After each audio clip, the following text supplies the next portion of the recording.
네, 안녕하세요. 이원재입니다. 권력이 무너지고 나면 만약에 그 권력이 가치를 지향하고 있었으면 그 가치를 향해서 누군가가 이어받아서 계속 가겠죠. 근데 그게 이익동맹이었으면 권력이 무너지면 와르르 무너집니다. 서로 물어뜯고 정말 사냥개가 자기 이 주인의 아들을 물고 예전에 진시황이 죽었을 때 환관 조고가 장남을 죽이고 그 정권을 장악했던 것처럼 그런 일들이 벌어지는데 그런 일들이 우리나라에서 벌어지기 시작하고 있는 게 아닌가. 우리나라에서 이른바 어떤 정치 세력이라고 믿었던 사람들이 사실은 이익동맹이었고 무너지고 있는 게 아닌가 하는 생각이 드는 뉴스들이 이어지고 있는데요. 그게 뭔지 오늘 뉴스토마토 끝장 뉴스 4월 15일 화요일 오후 5시 라이브에서 전해드리도록 하겠습니다. 오늘도 항상 이 재미와 정보와 그리고 날카로운 시선 그리고 미래에 대한 전망을 같이 전달해 주시는 놀라운 패널 김종대 전 정의당 국회의원님 오셨습니다. 안녕하세요. 소개 하나 궁금했는데 즐겁습니까? 네네네. 반갑습니다. 또 항상 이거 너무 다 써먹어가지고 다음 소개 말이 없는데 죄송합니다. 황방철 뉴스토마토 선임 기자님 나오셨습니다. 안녕하세요. 네, 훌륭한 기자예요. 훌륭하시죠. 네. 박영식 시사 에디터님. 예. 죄송합니다. 매일 뵈니까. 예, 훌륭하도록 노력하겠습니다. 네.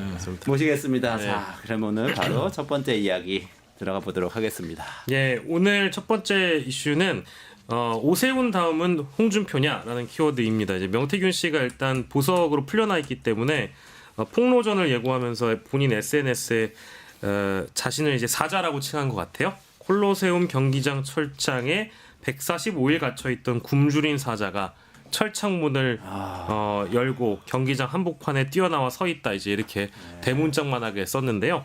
예, 근데 그러고 나서인진 모르겠으나 아무튼 오세훈 서울시장이 불출마 선언을 지난 주말에 했었죠. 네. 그러고 나서 또 이제 홍준표 전 시장의 대선 출마 선언 이후에 뉴스타파 오후 3시, 그 1시간 있다가 뉴스타파가 보도를 했는데요.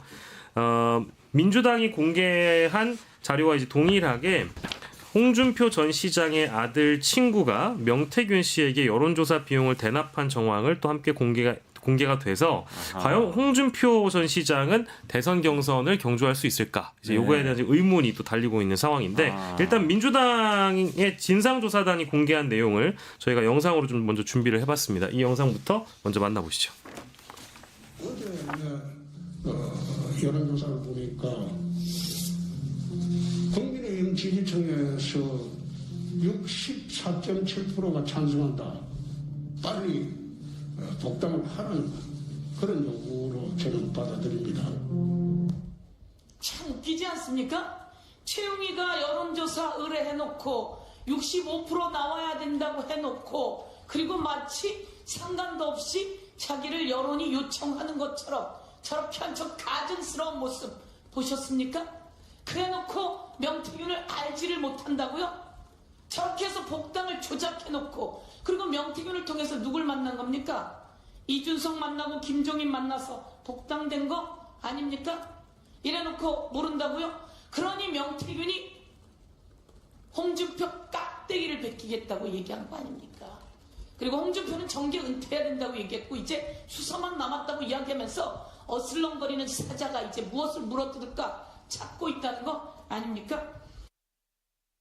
자, 그러니까 명태균 씨가 페이스북에 올렸다는 거잖아요. 근데 네. 그 진짜 크게 나온 그거예요. 예, 대문짝만하게 항상 그걸 이용을 하더라고요. 그게 그러니까 글자 수를 정확하게 맞춰야 되거든요. 그렇게 쓰려면. 그러니까 글씨가 넘어가면은 이제 작아지죠. 장문으로 가고 그 안쪽으로 맞추면 이제 프로필에 나오는 것처럼 대문짝만하게 나오잖아요. 그러니까 용이 주도한 인물이에요. 그렇죠. 예. 네. 어떻게 보셨습니까? 그 참 뭐 어떻게 보니까 피냄새가 이제 진동을 하는 하야우로 선혈이 낭자한 이제 조짐이 듭니다. 이게 예, 무슨 뭐 콜로세움의 굶주린 사자. 아우 그냥 물어뜯겠다는 결의가 아주 대단한데요. 이 홍준표 전 시장에 대해서 감옥에 있을 때 명태균 씨는 변호인을 통해서 정확히 이렇게 말했습니다. 자꾸 나불거리면 정치 생명을 끊어놓겠다. 이렇게 얘기했었거든요. 그러니까 감옥 안에서 벌써 아주 그건을 통해 가지고 홍준표 시장한테는 이미 저 최후 통첩을 보내놓은 상태입니다. 그 상태에서 오비 일학이라고 감옥에서 나오니까 즉시 이제 홍준표 시장 관련해 가지고 여론조사 대납 의혹이 터진 거예요. 네. 거의 팩트 같아요. 의혹도 아니고 이건 보면. 네.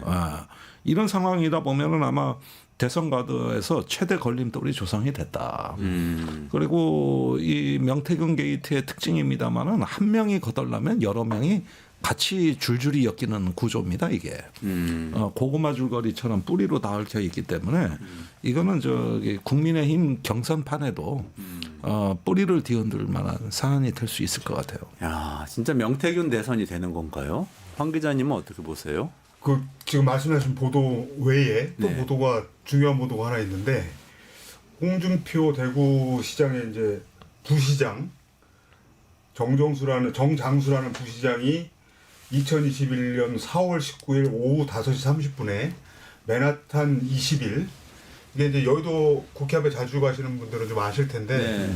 그 오피스텔로 꽤 사람들이 많이 왔다 갔다 하는 데입니다. 저도 저도 자주 캠프도 많이 가는데. 차리고 예, 그렇죠. 뭐 그런 데잖아요. 거기 921호에서 홍준표 명태균 만남을 주선하는 이 카톡이 정장수 부시장하고 명태균 씨가 나눈 카톡도 내용이 이제 공개가 됐습니다.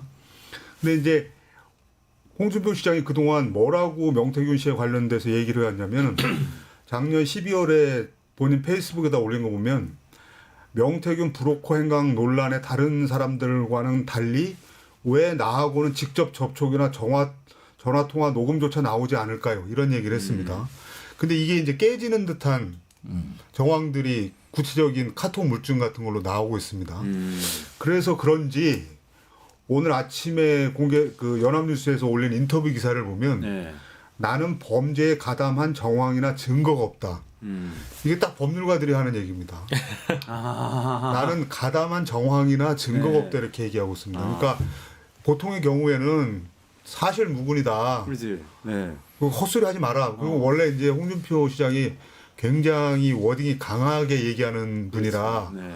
굉장히 평소 워딩이 강한데 이건 전형적인 변호사 법률적으로 대응해야 될 때 쓰는 용어들이 지금 나오고 있는 것 같아요. 범죄에 가담한 정황이나 증거가 나는 없다. 그러니까 그리고 그러니까 가담 안 했다. 그러면 될 거를 갖다 지금 가담한 정황이나 증거가 그렇죠. 그래서 그래서 이랬다는 거잖아요. 약간씩 그 답변하는 톤이 좀 달라지고 있는 것 같다 이런 생각을 좀 하게 됩니다. 이제 과거 페이스북에 올렸던 여러 이제 입장들이 점점 뭐랄까 배치된 정황들에 대한 기사가 나오면서 뭐 만난 적이 없다, 혹은 뭐 통화한 적이 없다, 카톡 한 번 나눈 적이 없다, 뭐 이제 등등의 이런 것들은 이미 다 탄핵이 된 상황이잖아요. 네네. 근데 이제 지금 이제 핵심적인 내용은 어쨌든 그 경제부시장이라는 사람과 명태균 사이에 나눴던 대화를 정황으로 본다면, 그리고 또 명태균이 그 해당 날짜에 실제 비행기표를 끊어서 서울로 올라갔다라는 그 비행기표도 우리가 하나의 정황 증거로 본다면 그 맨하탄 21에 누가 있었겠느냐. 경제부시장만 있는 게 아니고 홍준표에게 명태균이 대면 보고를 여론조사를 했다라는 이제 그 내용을 이제 공개를 한 거니까요. 뭐 이거는 뭐 이제 홍준표 시장 입장에서는 그동안 명태균 사건에 만약에 연루된 게 밝혀지면 자기 정계 은퇴하겠다라는 얘기를 한 적도 있었거든요. 네. 그러니까 점점 이제 도망가는 화법으로, 법꾸라지 같은 화법으로 좀 이렇게 변질되고 있다라는 생각이 또 들고요. 하나의 추가적인 보도를 더 이제 말씀드리면 이거 이제 한겨레 보도인데, 김영선 전 의원이 2022년 6월에 경남 창원 보궐선거 그 출마했을 때 박재기 전 경남개발공사 사장, 이건 이제 홍준표 전 대구시장의 최측근으로 분류되는 사람입니다. 5천만 원을 선거 비용으로 썼다라는 진술이 나왔는데, 이 진술이 실제 홍준표의 돈을 받아서 김영선 선거에 명태균이 썼다라는 그런 보도입니다. 그러니까 이제 이런 추가적인 단독 보도들이 계속적으로 나오다 보면 그냥 이 명태균 게이트 자체를 홍준표 시장이 언론의 기자들의 어떤 물음을 받고 나서 그냥 딱 끊어버리고 다른 질문해라라는 식으로 이제 퉁치고 넘어갈 수 있는 상황이 될 수 있겠느냐. 네. 그거는 이제 어렵지 않을까라는 생각이 들어서 추가적인 보도들을 좀 더 봐야 되겠습니다만 굉장히 어려워진 환경에 놓여지는 건 사실이다. 근데 문제는 이게 명태균 씨 그 PC 포렌식에서도 나왔고 검찰 진술도 이루어졌고, 근데 여태까지 전혀 검찰에서 수사를 안 한다는 거예요. 네. 이게 만약에 이재명 전 대표에 관해서라고 보십시오. 아마 지금쯤 검사 수십 명 동원해서 아마 탈탈 털었을 거라고. 그러니까 이렇게 되면은 지금 홍 시장은 여러 건으로 걸려요. 허위 사실도 공표한 것이고 거기에다가 정치자금법 위반도 됩니다. 이 저기 불법으로 김영선 의원한테 정치자금을 제공한 거거든요. 그러면은 또 여기에서 저 제3자 뇌물죄도 되는 겁니다. 이런 등등 거기에다 공표된 여론조사, 비공표된 여론조사 합쳐서 7건이라는 건데 이것도 사실은 또 조작이 됐다 그러면은 이거 업무방해죄도 될 수가 있고 뭐 지금 한두 가지가 아니에요. 이렇게 보면은 이 중에서 아무거나 하나만 걸려도 그냥 쭉 진도가 나갈 수밖에 없는 이런 상황인 거거든요.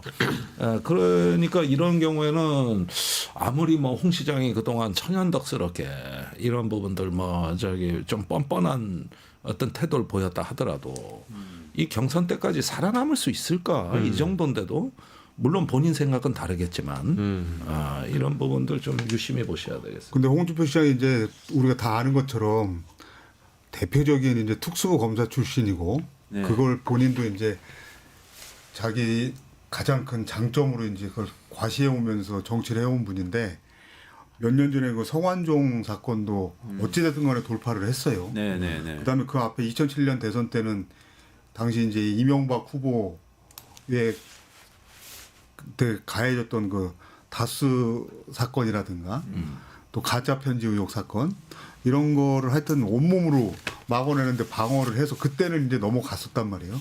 그러니까 죄송합니다만 성완종 사태가 그 성완종 그러니까 그 스스로 목숨을 끊었던 성완종 씨 그렇죠. 그분의 리스트가 공개됐던 거죠. 네, 성완종 그렇죠. 리스트가 네, 있었죠. 누구누구한테 돈을 줬다 이런 거였는데 거기 홍준표 시장이 있었나요? 있었는데 어떻게 해서 빠져나갔던 거였나요? 그렇죠. 아. 뭐 재판을 계속 받았죠. 네. 근데 최종적으로는 이제 무죄가 됐는데 아무튼 무슨 말씀을 드리려고 그러냐면 굉장히 의혹이 많이 가고 있고 지금 전체적인 정황을 보면 목전까지 가 있는 것 같은데 홍준표 시장이 아주 방어술이 상당한 능력을 가진 사람이다. 이 얘기를 좀 하고 맷집도 싶은 겁니다. 좋고. 맷집도 좋고. 네. 네. 아니 근데 지금 아까 그 제기된 의혹 중에서 김영선 이 의원하고 관련된 부분은 그러니까 아까 제가 다시 한번 이렇게 정리를 해보자면 그 홍준표 시장의 측근이 명태균 씨한테 돈을 줬고 네. 명태균 씨는 그 돈을 김영선 의원 선거 작업을 네, 썼다는 네. 거예요. 이럴 네. 경우에 이게 법적으로 그러니까 문제가 됩니까? 자 우선 김영선 의원은 이게 선거 저기 비용에 회계장부에 잡히지 않은 돈입니다. 그리고 불법 정치자금 수수거든요. 그러니까 우리나라는 투명하게 그렇죠. 선거 자금은 다 입금, 기록해서 출금 네. 이런 게 다 비용으로 처리가 돼야 되거든요. 네네네. 그거 없으면 다 그거 불법 없으면- 자금이에요. 그런데 액수가 큽니다 우선 5,600만 원. 네. 그다음에 이것이 5,600만 원이 명태균 씨한테 흘러 들어오게 된 것도 경남개발공사 박재기 사장을 통해서 왔어요. 그게 홍준표 최측근 산하기관장이거든요. 네네. 그러니까 여기서 불법으로 제공한 것이 되는 것이죠. 그런데 홍준표 시장은 지금 자기는 모르는 일이라고 하는 건데 그 전에 홍준표 시장한테 명태균이 그 한국 그 저 미래 뭐 무슨 연구소 미래한국연구소를 네. 통해서 그 홍준표 시장한테 여론조사를 직접 보고하는 장면이 있다는 목격자 진술이 나왔단 말이에요. 네.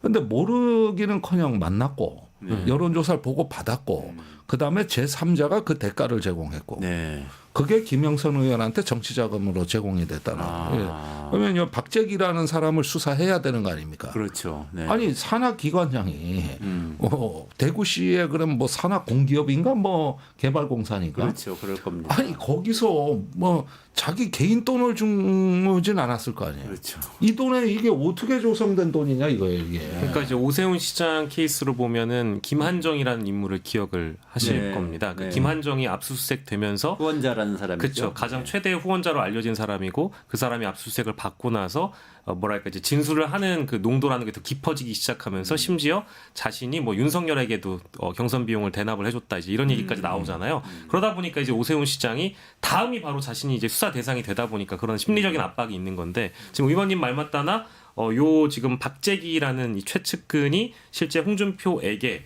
뭐 5,600만 원의 어떤 비용을 대납했다라는 사실, 이건 2020년에 있었던 대구 수성을 출마건이고요.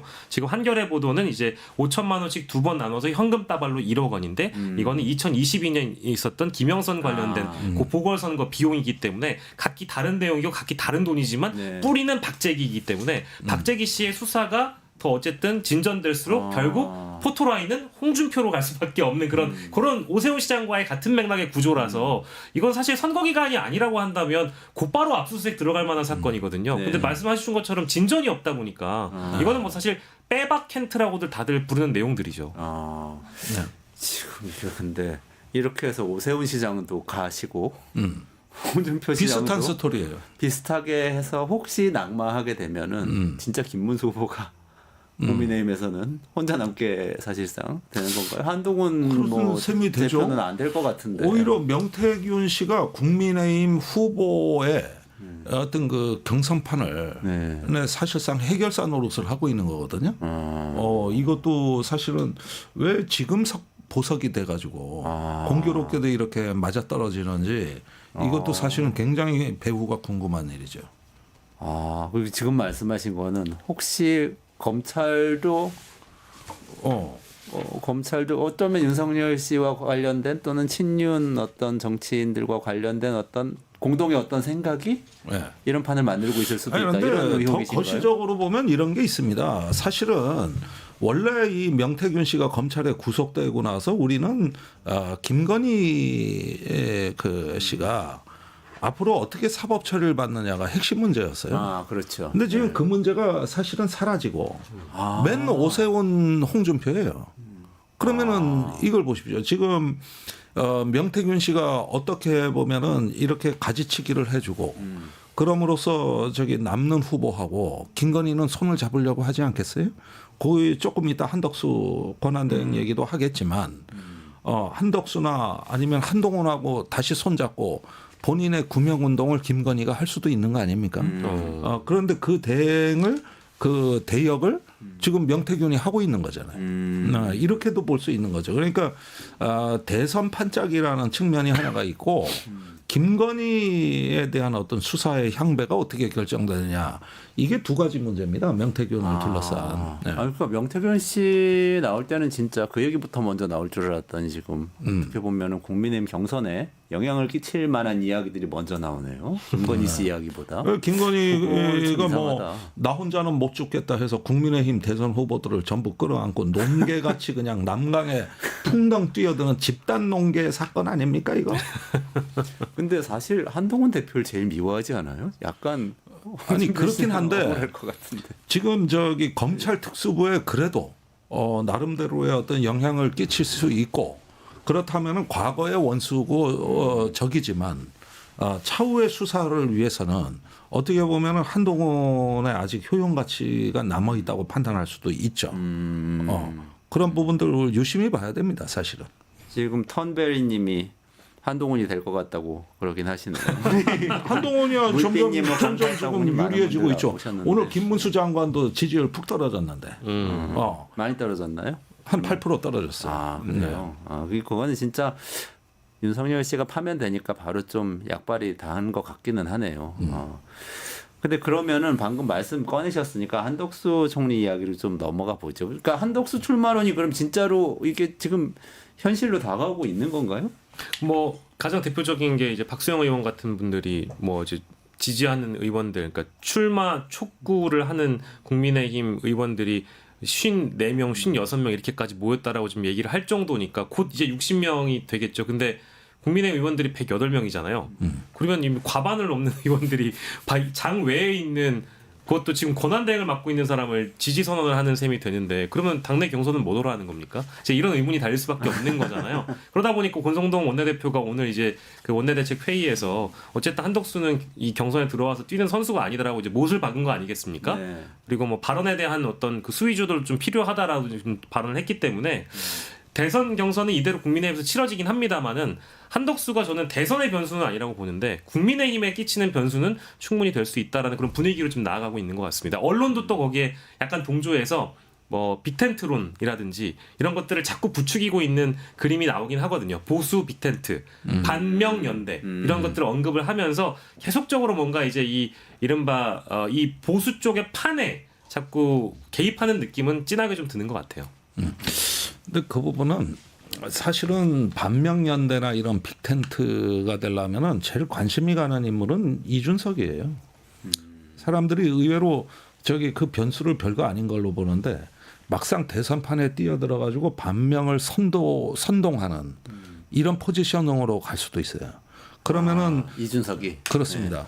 그렇게 하면서 추후에 국민의힘을 재접수하기 위한 하나의 이번 대선에서의 포석을 깔 수도 있고 그때 반명연대의 깃발을 이준석이 날릴 수도 있거든요.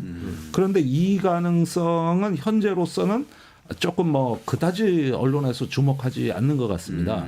그러니까 사실은 그렇게 주목을 해야 되는 게 한덕수한테 갔어요. 그러면 한덕수 경우에는 저기 뭐냐 이게 중도표를 공략하면서 나름대로 어떤 보수의 어떤 그 통합을 달성한다 뭐 이렇게 돼 있는데 지금 오늘 나온 보도 오늘 하루가 굉장히 끔찍합니다. 나온다는 걸 99.9%로 보는 언론 보도가 있고 절대 안 나온다는 언론 보도가 이게 하루에 동시에 가능한데 여러분들 굉장히 헷갈리게 하는 거거든요. 언론이. 그런데 며칠 전만 해도 권성동 원내대표가 한덕수가 경선에 출마하면 좋다. 맞습니다. 이러는데 얼마 전에 신인규 그 변호사 결혼식에 박영식 앵커가 사회 보지 않았습니까? 그러니까 이 얘기는 마치 이 권성동을 보면 저기 한덕수 새신랑 저기 뭐야 결혼하세요. 내가 사회 봐드릴게. 뭐 난 이렇게 들렸어. 이렇게 아주 그 빨간 레드 카펫 깔아놓고 잠시 후 결혼식이 시작되니 하객들께서는 입장하시라고. 이렇게 얘기하는 것 같더라고. 신랑은 한덕수야. 그런데 오늘 보니까 또 안 된다. 경선 출마는 안 된다는 거거든요. 이게 불과 2, 3일 사이로 벌어진 일이에요, 지금. 어지럽네요. 그러면 결혼식 사회 어디로 간겨? 이게 2, 3일 사이에라는데 국민의힘에서는 한덕수한테 사람을 보냈어요.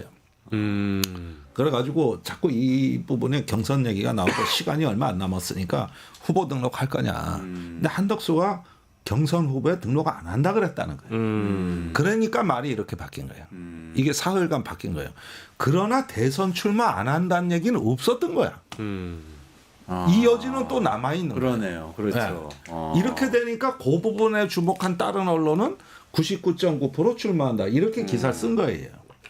그러니까 이게 오늘 벌어진 일이라는 거예요. 근데 국힘 전략가들 생각은 이건 것 같아요. 한덕수 출마 어쩌고저쩌고 얘기 나올 때 무슨 얘기가 동시에 같이 나왔냐면 한덕수가 국민의힘 경선에 참여하는 게 아니고 국민의힘 내부 경선이 치러져서 후보가 나오면 무소속으로 나간 한덕수하고 단일화하는 이 프로세스를 한덕수 출마론하고 동시에 나왔어요.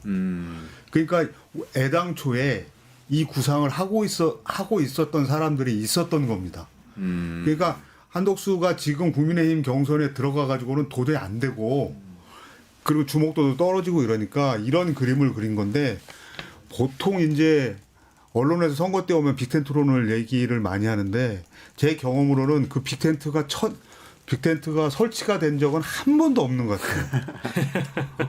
왜냐하면 그거 얘기하는 것 자체가 어지간한 후보가 없을 때 막 고만고만한 사람들을 묶어가지고 제3지대라는 이름으로 해서 이 빅텐트라는 거를 언론 용어로 쓰는데 이게 실제로 1, 2%들 모아봤자 이게 텐트가 안 섭니다. 일종의 언더독 그룹 같은 거죠. 그런 거죠. 네, 그러니까 네. 그리고 그 1, 2% 안에서도 이해관계가 너무 첨예하게 다르기 때문에 왜냐하면 이번 선거에서 진짜 끝장을 봐야 되는 사람들도 있고 네. 그걸 기반으로 해서 다음 선거를 노리는 사람들도 있고 또 정의당이나 진보당이나 이런 진보정당들은 아예 생각이 다르기 때문에 또 그렇게 안 합쳐집니다.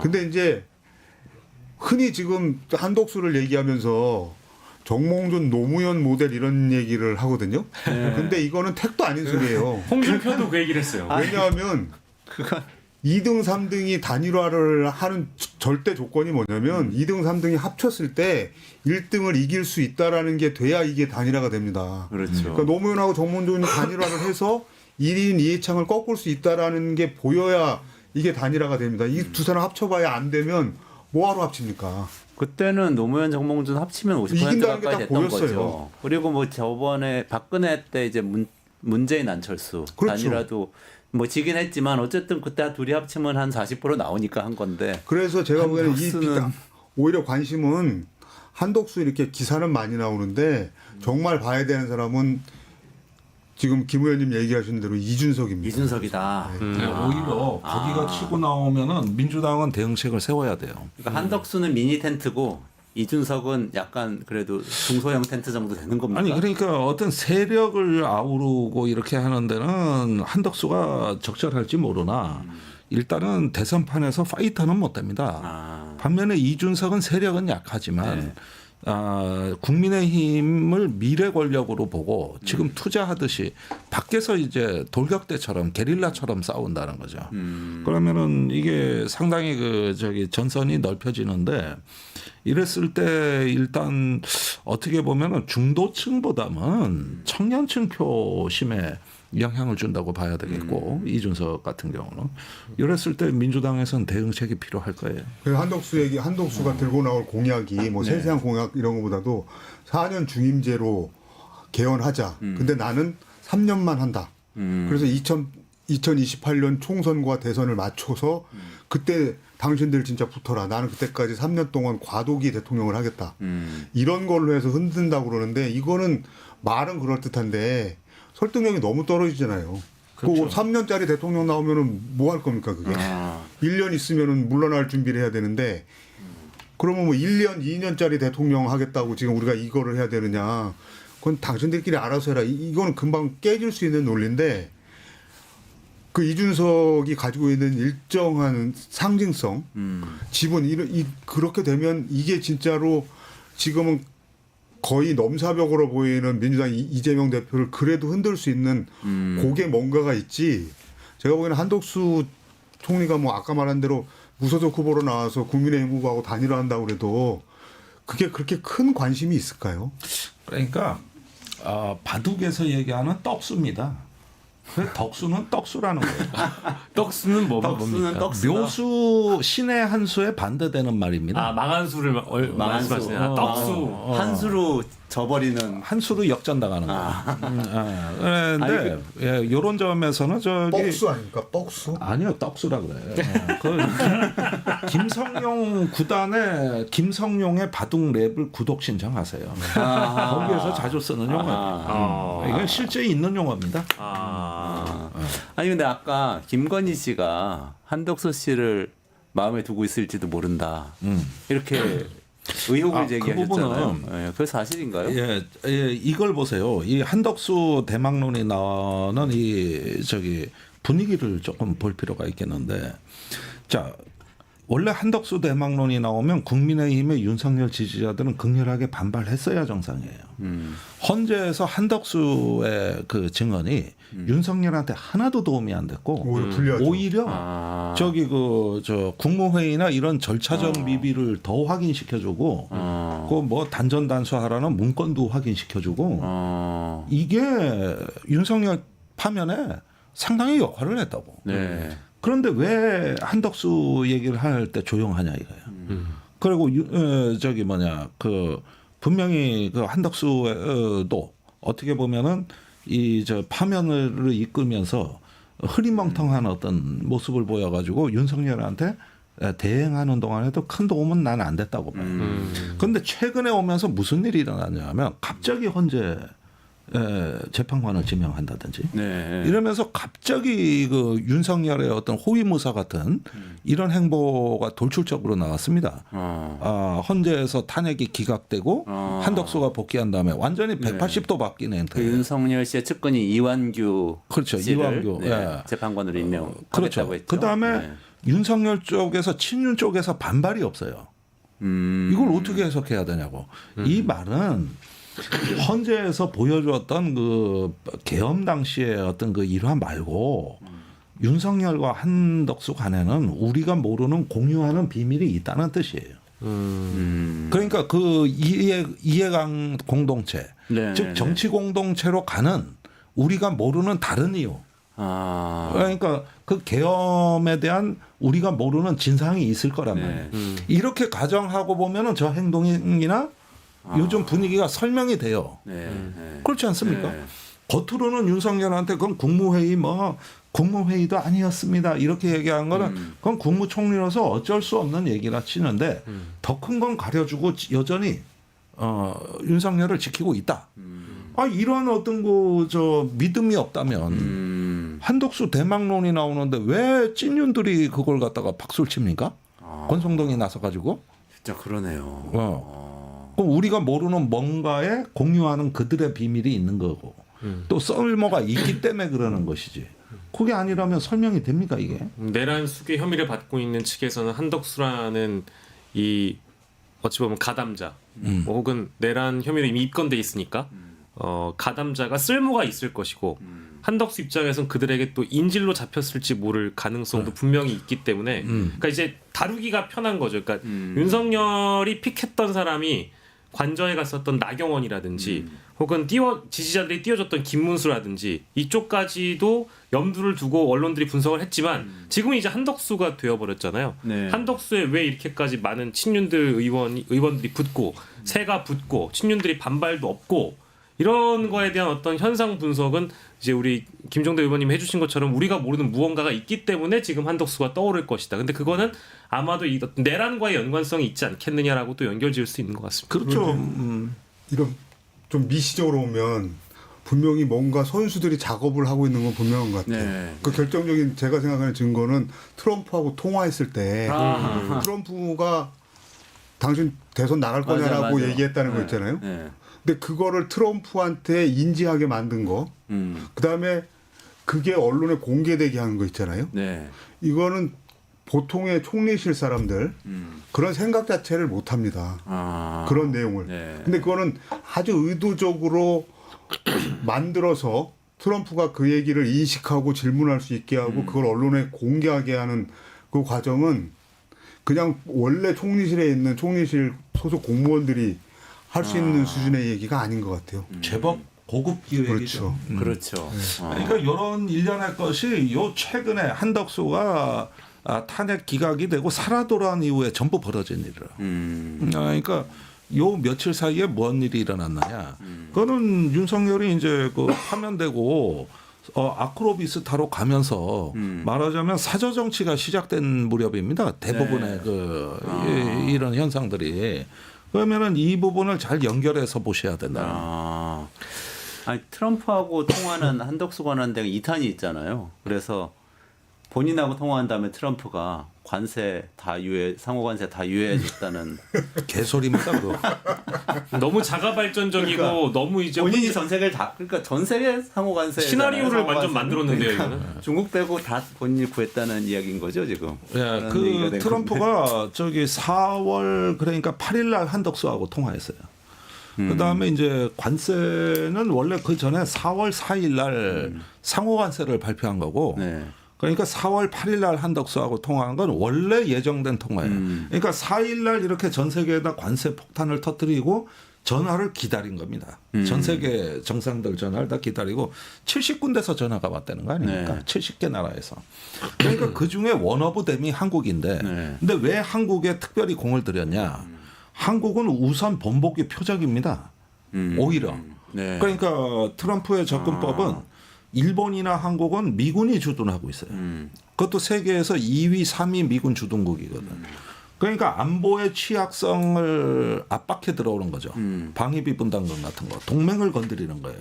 그렇게 해서 한국, 일본으로부터는 더 많은 걸 뽑아낼 수 있다는 일정 정도 머니머신이기 때문에 네. 여기서 최대한 뽑아내서 그 성과를 가지고 일단 아시아나 라틴 아메리카, 유럽의 나라들한테 그 성과를 확산시키겠다는 이 기본 전략이니까 우선적으로 한국, 일본은 반드시 통화를 해야 됩니다. 네. 이 전략에 한덕수가 말려둔 거예요. 말려든 거네요. 그리고 그 통화가 있고 나서 저기 중국을 제외하고 관세를 90일 유예한다는 발표가 그 뒤에 이틀 뒤인가? 그쯤에 나오거든요. 그런데 이걸 갖고 이제 철없이 좋아하는 거죠. 자기가 통상 네트워크를 활용해서 전화도 성사시켰다. 뷰티풀 잉글리시를 했다. 뭐 관세 뭐에 협상력을 보이고 어쨌다. 이거 다 개소리입니다, 이거. 이게 이제 난가병의 단계들이 있다고 하잖아요. 근데 처음에 이제 이렇게 띄워지기 시작하다가 이제는 나구나 라는 단계까지 온 건 아닐까. 그러니까 처음에 의문을 갖다가 이제 확신을 갖게 되는 그런 단계가 아닐까 싶고, 여기에 이제 뭐랄까 기름을 부어주는, 기름이라는 표현이 적합할지 모르겠습니다만 5시 15분에 이제 뭐 다들 잘 아시는, 요즘엔 뭐 유튜브 채널들도 여론조사 의뢰 많이 하니까요. 펜앤드 마이크의 의뢰로 여론조사 공정, 그 뭐 아주 유명한 기관입니다. 여기 좀 약간 하우스 이펙트가 있다고 보시는 게 좋습니다. 근데 다만 여기에서 13일과 14일 이틀 동안 1,002명 대상으로, 이것도 이제 ARS 조사 같은데 해보니까요, 한덕수 권한대행이 범여권 대선 후보 적합도 1위를 했습니다. 13.5%. 김문수를 넘은 첫 결과가 이제 공정에서 나온 거죠. 13.1이 김문수고요. 한동훈이 10.5, 유승민이 10.2 뭐 이렇게 나왔는데, 어쨌든 이 조사는 공정에서 나온 것이고, 범여권 대선 후보 적합도 첫 1위를 했다. 그리고 전체 국민 랜덤 무작위 추출이죠. 남녀 1,002명. 국힘 지지자나 뭐 보수는 네네네. 아니고. 아닙니다. 리더가 있는 건가요? 계속 지금 뭐 불을 때는 어떤 한 일각이 나타나고 있는데, 저는 사실상 이게 이제 국민 여론에 대한 일종의 간보기, 떠보기 차원이기 때문에 이 자체로 한덕수 출마를 기정사실화할 필요는 없다고 봐요. 지금 그렇게 믿는 분들이 많은 것 같지만은 사실은 우리나라에서 이런 관료 출신이 정치에서 성공한 사례는 거의 전무하다시피 합니다. 과거에 뭐 고건 총리 얘기, 황교안 뭐 해가지고 한 번도 재미를 못 봤어요. 그리고 한덕수 본인이, 저도 뭐 과천에서 공무원을 할 때 옆에서 여러 번 봤지만은 그렇게 이 정치적인 야망을 드러낼 수 있는 그 난가병이라 그러는데 최종 단계는 아니네. 뭐 이런 거. 아니네. 그리고 돈은 왜 이래 많이 들어? 그다음에 뭐야 이거 또 왜 이렇게 뭐 측근 조직은 많아야 되고 언론사 찾아다녀야 되고, 내가 그짓 어떻게 해?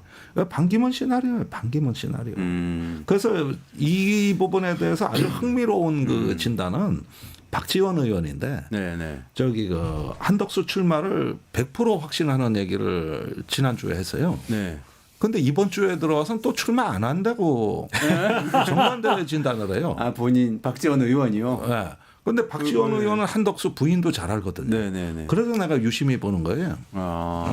근데 박지원 의원 진단이 왜 이렇게 180도 달라졌을까? 왜 그랬을까요? 그거는 이제 한덕수 본인을 좀 본 거 아닌가. 주변은 뭐 그냥 그런 분위기는 알겠는데 본인에 대한 뭔가를 포착했다. 그 사이에. 뭐 보니까 오래 버틸 것 같지가 않다. 이런 걸로 정치 구단의 생각이 달라지더라고. 이건 제 얘기가 아니에요. 그분 말씀이에요. 제가 예전에 이제 고건 총리하고 반기문 총장 대선 출마했을 때 이제 취재를 한 적이 있었는데, 고건 총리는 굉장히 진짜 대통령 하고 싶은 강한 의지가 있었어요. 근데 이게 자기 뜻대로 안 된단 말이에요. 그러니까 보통 계속 정치판에서 굴른 사람들은 지지도가 떨어져도 버티는 힘이 있어요. 근데 그걸 못 견딥니다. 그리고 또 하나는 돈이에요, 돈. 그러니까 고건 총리나 반기문 총장이나 지금 한덕수 총리나 평생 고위공무원으로 굉장히 높은 월급을 따박따박 받아온 사람들이지 않습니까?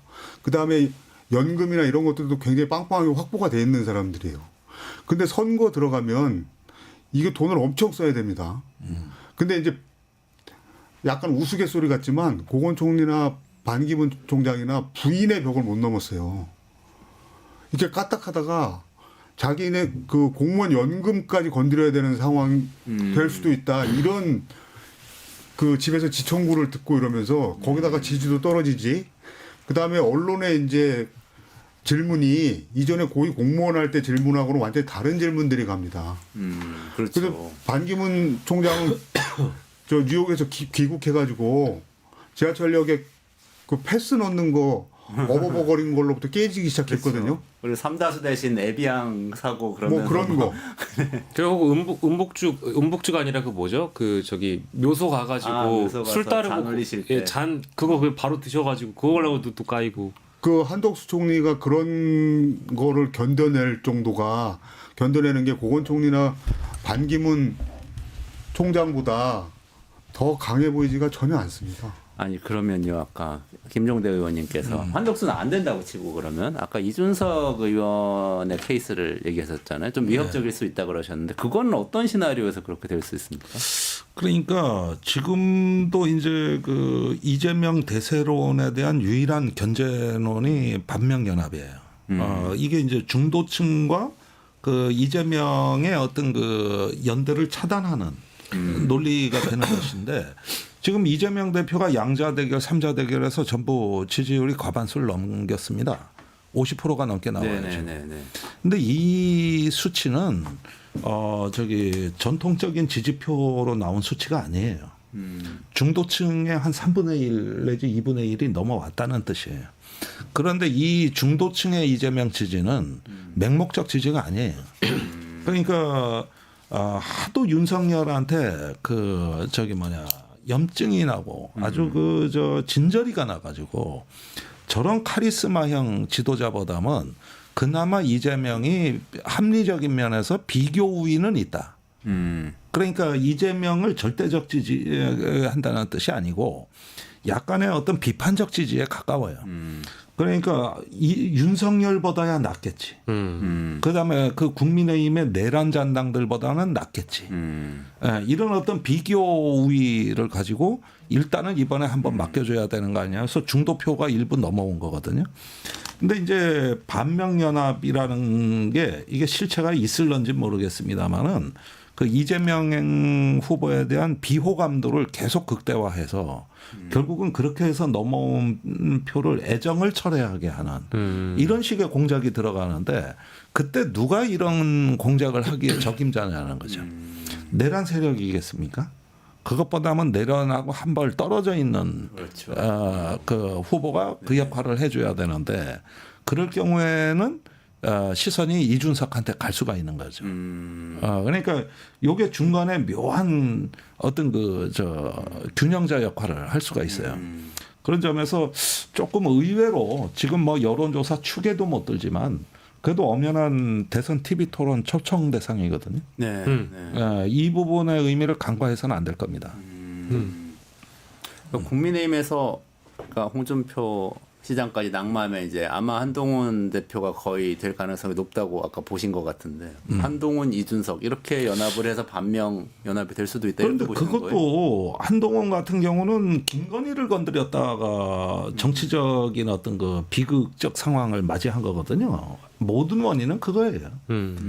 그런데 일단은 김건희 수사가 임박하고 할 때 검찰의 어떤 그 수사를 막아줄 수 있는 이런 어떤 거를 구명줄을 던질 수도 있죠. 왜냐면은 적과 동지가 또 바뀌는 거거든요. 아마 김건희는 그렇게 하고도 남을 위인입니다. 이준석이 이니셔티브를 갖는 반명 빅텐트를 가장 주의해야 한다. 그렇죠. 이렇게 그거는 주의를 해야 됩니다. 지금부터 아주 감시를 잘해야 돼요. 근데 이제 이준석 의원 입장에서 보면 그간 꾸준히 모든 인터뷰에서 항상 그게 뒤따르는 질문입니다. 그러니까 단일화 얘기거나 뭐 빅텐트 얘기가 나오면 자기는 절대 이번에 안 할 거라는 식으로 계속 확정적으로 얘기를 하거든요. 그러니까 가능성조차 열지 않고 있고 뭐 그쪽과 가장 이제 가깝게 지내는 장성철 평론가 역시도 마찬가지로 몇 번을 물어봐도 안 하겠다라고 얘기를 하고 있습니다. 뭐 물론 정치는 생물이니까 어떤 또 기회가 그에게 열릴지 모르겠지만 그간 자신이 개혁신당을 창당하고 지금에 이르기까지 특히 내란이 터지고 나서 그 이후에 일관성 있게 얘기했던 거는 자신은 내란 세력과는 거리가 완전히 떨어져 있는 사람이라는 그 일성이었거든요. 그렇기 때문에 만약에 단일화를 하는 순간 반명연대라는 뭐 그런 명분도 좋지만 단일화를 하는 순간 내란 세력과 협잡했다라는 그 이미지를 자기가 감내하고 이제 이거 그 틈바구니에 들어가는 거잖아요. 그럼 그동안 쌓아왔던 정치적 자산을 다 잃어버릴 가능성이 있기 때문에 현실적으로는 좀 어려울 것 같긴 한데 그거 뭐 모르겠습니다. 왜냐면 이제 50일도 채 남지 않은 대선에서 무슨 일이든 다 벌어지기 때문에 말씀 주신 대로 이준석 말은 다 신뢰할 수가 없는데. 네네. 그런데 이제 그 럭비 있잖아요, 풋볼. 그때 쿼터팩이 뒤에서 오지만 앞에서 장애물은 누가 치워줘야 된다. 맞아요. 이걸 자처하고 이준석이 나간다면. 앞에 예컨대 이준석이 유승민을 만났거든. 네. 그러는 것들 이래 보면은 어떤 어떤 중원에서 싸움을 하겠다. 국민의힘하고는 그쪽은 그쪽 길을 가고 나는 나의 길을 가는데 중원에서 반 이재명 깃발을 형성하면 어떠냐. 이런 어떤 그 틈새 전략도 있을 수가 있는 거니까. 그런데 이런 것도 뭐 여러 가지 다양한 어떤 정치의 그 다양한 변화무쌍한 일면일 수도 있다는 걸 하나 가능성을 놔두고 네네. 이렇게 한번 관전을 해보시면 어떨까 싶어요. 알겠습니다. 우리 5분만 더 하실 수 있으세요 혹시? 네. 얘기가 길어졌는데 이 두 번째 거를 해야 돼서. 예, 그 두 번째 가기 전에 일단은 후보 마감은 됐습니다. 그러니까 국민의힘 지금 후보 마감이 돼서요. 그래요, 경선 후보. 헷갈리실 텐데 지난주까지는 20용, 뭐지 보수 언론에서 20용, 뭐 18용 이렇게 불렀는데 정확하게 9용이 됐습니다. 구룡. 예, 9인의 후보입니다. 옛날 신한국당 생각나. 옛날에 구룡 있었죠. 김문수, 한동훈, 홍준표, 안철수, 나경원, 이철우, 유정복, 양향자. 양향자. 개혁신당 탈당해서 이제 왔죠. 예. 그래서 9명이 후보 등록을 해서 이제 요 대진표대로 이제 여론조사 결과가 아마 22일에 나옵니다. 4월 22일에 1차 컷오프 4명으로 좁혀집니다. 알겠습니다. 자, 바로 이어서 두 번째 윤석열의 염치 실종. 네, 두 번째 키워드 가보겠습니다. 일단 어제 첫 형사 재판이었고 민간인 신분으로 첫 재판이었고 82분을 발언을 해서 혐의 뭐 전면적으로 다 부인했고요. 헌재에서 나왔던 내용이 이미 뭐 국민들께 다 알려져 있는 상황에서도 모든 혐의에 대한 부인이었고요. 그와는 이제 반대로 조성현 대령 그리고 김형기 중령 뭐 이분들은 국회의원을 끌어내라라는 지시를 받았다라고 이미 재판정에서 증언을 했는데 뭐 아무튼 뭐 볼썽사나운 장면들이 많이 있었습니다. 이 피고인에게 82분이라는 시간에 발언권을 줬던 재판이 실제 있었는지에 대한 여부도 있고요. 너무 직위원 판사라는 사람이 윤석열에게 특혜를 주는 것 아니냐. 뭐 사진 촬영, 영상 촬영부터 시작해서 지하 주차장 출입까지 모두 다 피고인에 대한 특혜가 아니냐라는 그런 논란이 있었고요. 실제 그 영상이나 사진 촬영과 관련돼서는 실제 재판부에서도 이 영상 기자단에서 신청을 만약에 다시 하게 된다면 그때 검토해보겠다고 얘기를 했거든요. 근데 조금 전에 법조 영상 기자단이 윤석열 재판 법정 촬영 신청서를 재판부에 다시 제출했다는 속보가 들어왔습니다. 네네네. 그러면 이제 이건 재판부가 판단해주고 과연 첫 번째 재판과 동일한 판단을 할 것인지 지켜봐야 되겠습니다. 지켜봐야 되겠네요. 그러니까 이게 뭐 특별 대우한다, 특권층이냐 뭐 이런 논란이 많은데 총평을 좀 해주시죠. 두 분 어떻게 보고 계신지. 근데 이제 헌재에서 파면 선고가 있고 윤석열이 둔기로 얻어맞는 느낌이었다. 네. 막판에 뒤집힌 것 같다. 완전히 그 이제까지 법 기술로 칼춤을 췄던 윤석열 치고는 너무나 스투피드. 뭔가 자아도취에 빠져가지고 이런 어떤 그 법리적인 부분들에 대해 보는 시야가 흐려진 상태에서 형사재판으로 넘어갔어요. 그런데 여기에서는 완전히 재판부를 포함해가지고 검찰을 자기 수족처럼 부려먹겠다는 이런 상당히 오만한 위치까지 올라가 있는 거거든요. 그리고 또 직위원 판사가 왠지 끌려다니는 것 같아. 네. 실제로. 네. 이렇게 돼가지고 이상한 재판이 돼버린 겁니다. 이게. 오히려 제가 보기에는 이럴 때 윤석열이 내뱉는 말들이 자꾸 도를 넘고 선을 넘는데 잘 보십시오. 이게 헌법재판소처럼 본인이 했던 말로 나중에 판결문에 불리하게 작용할 가능성도 충분히 그럼요. 있습니다. 메시지였다? 메시지 계엄. 메시지 계엄. 계엄이었다. 평화적 메시지 계엄이라고 했습니다. 평화적 메시지 평화적. 계엄이었다. 결국 평화적 이거 계엄. 사실은 확신범이에요. 메시지 주려고 했다. 그렇죠. 포고령 자기가 직접 검토했다. 네. 지가 한 말이 다 파면의 이유가 된 거거든요. 그러면 법원이 그걸 참고 안 하겠습니까? 이렇게 뭘 열어준다, 특혜를 준다 그러니까 더 말이 많아지는 거거든요. 나는 그 말에 진심이 담겨 있다고 보는데 나중에 판결문에 다 나갈 건데 저거. 네. 근데 이게 좀 심한 표현이 아니고 실제 내란 수괴 혐의는 형이 사형 아닌 무기징역이니까 그렇죠. 이 장면을 보고 대부분 다 아니 이거는 진짜 무기징역을 받고 싶은 게 아니고 오히려 더 사형 쪽으로 가고 싶어서 몸부림치는 거냐 이런 비판까지 나올 상황이죠. 아니 그런 멘탈이에요. 예. 네, 난 그걸 설명할 수 있다고 봐요. 가능합니다. 자아의 대폭발이다. 그러니까 그 저기 카리스마를 향한 주체할 수 없는 욕망과 집착. 그것이 충족되지 않을 때 이렇게 그 자아가 폭발하는 이게 비상계엄에서 지금까지 보인 윤석열의 일반적 행태라는 겁니다. 실제로 조단길 씨를 한남동 관저에서 만났을 때 나는 감옥에 가도 좋고 죽어도 좋다 이런 표현을 했었죠. 네. 그러니까 사실은 뭔가 이제 법기술자로서 대응하는 것도 이제 그것도 더 이상 못 하고 있다. 안 돼요. 이제 폭발해서 그건 안 돼요. 그냥 네. 자기 생각한 대로 말하고 있고 이게 다 자기한테 칼날로 되돌아올 것이다. 부메랑처럼 이렇게 그렇습니다. 보시는 거죠. 예. 알겠습니다. 이게 굉장히 이 특혜 재판 관련해서도 얘기가 많은데 조금 더 밀어놓기로 하고요. 일단 헌법재판소에서 오늘 한덕수 재판관 지명과 관련해서 가처분 사건 평이 열었고요. 16일, 17일에 이르면 결과가 나올 거라고 보니까 이번 이것도 주, 같이 좀 내일하고 모레 사이에 나옵니다. 그렇죠. 네, 조금 같이 지켜보시고 내일 모레 중에 또 저희 한번 또 이야기 나누는 시간 가져보도록 하겠습니다. 오늘 끝장 뉴스는 여기까지 진행해야 될 것 같고요. 조금만 기다리시면은 끝내주는 경제에서 송기호 변호사 나오셔서 한미 FTA 지금 트럼프가 이렇게 관세 얘기하고 그러면 어떻게 되는 건지 좀 이야기 나누도록 하겠습니다. 네. 오늘 끝장 뉴스 여기까지 진행하고요. 김종대 의원님, 황방열 기자님 그리고 박영식 교수님 고맙습니다. 고맙습니다.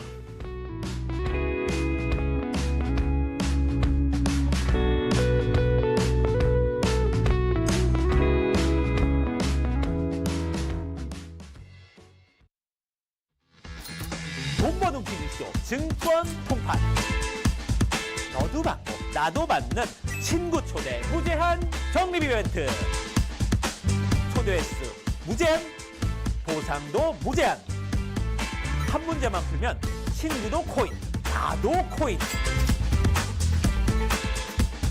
우승 상금에 친구 초대 보상까지 매일 낮 12시 증권 통팟에서 만나요.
네, 안녕하세요. 이원재입니다. 4월 15일 화요일 이원재 끝내주는 경제 라이브 시작하겠습니다. 오늘은 트럼프 때문에 매일 깜짝깜짝 놀라시죠. 트럼프 대통령이 관세를 매긴다고 그랬다가 유예한다고 그랬다가 뭐 그래서 주가도 널뛰고 굉장히 힘드실 텐데 이게 또 굉장히 중요한 이슈가 하나 있어요. 우리나라하고 미국하고는 FTA를 맺고 있잖아요. 사실 자유무역 협정인데 관세를 또 갑자기 매긴다 그러면 어떻게 되는 거지? 굉장히 헷갈려. 오늘 깔끔하게 정리해 드리겠습니다. 최고의 전문가를 모셨어요. 한미 FTA 때부터 정말 활발하게 활동을 하시던 송기호 변호사님 모시고 이야기 나눠보도록 하겠습니다. 안녕하세요. 네, 안녕하세요. 어서 오세요.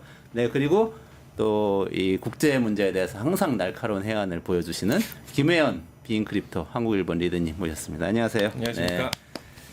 자, 송기호 변호사님은 사실은 한미 FTA 검색하면은 항상 같이 나오시는 분이시잖아요.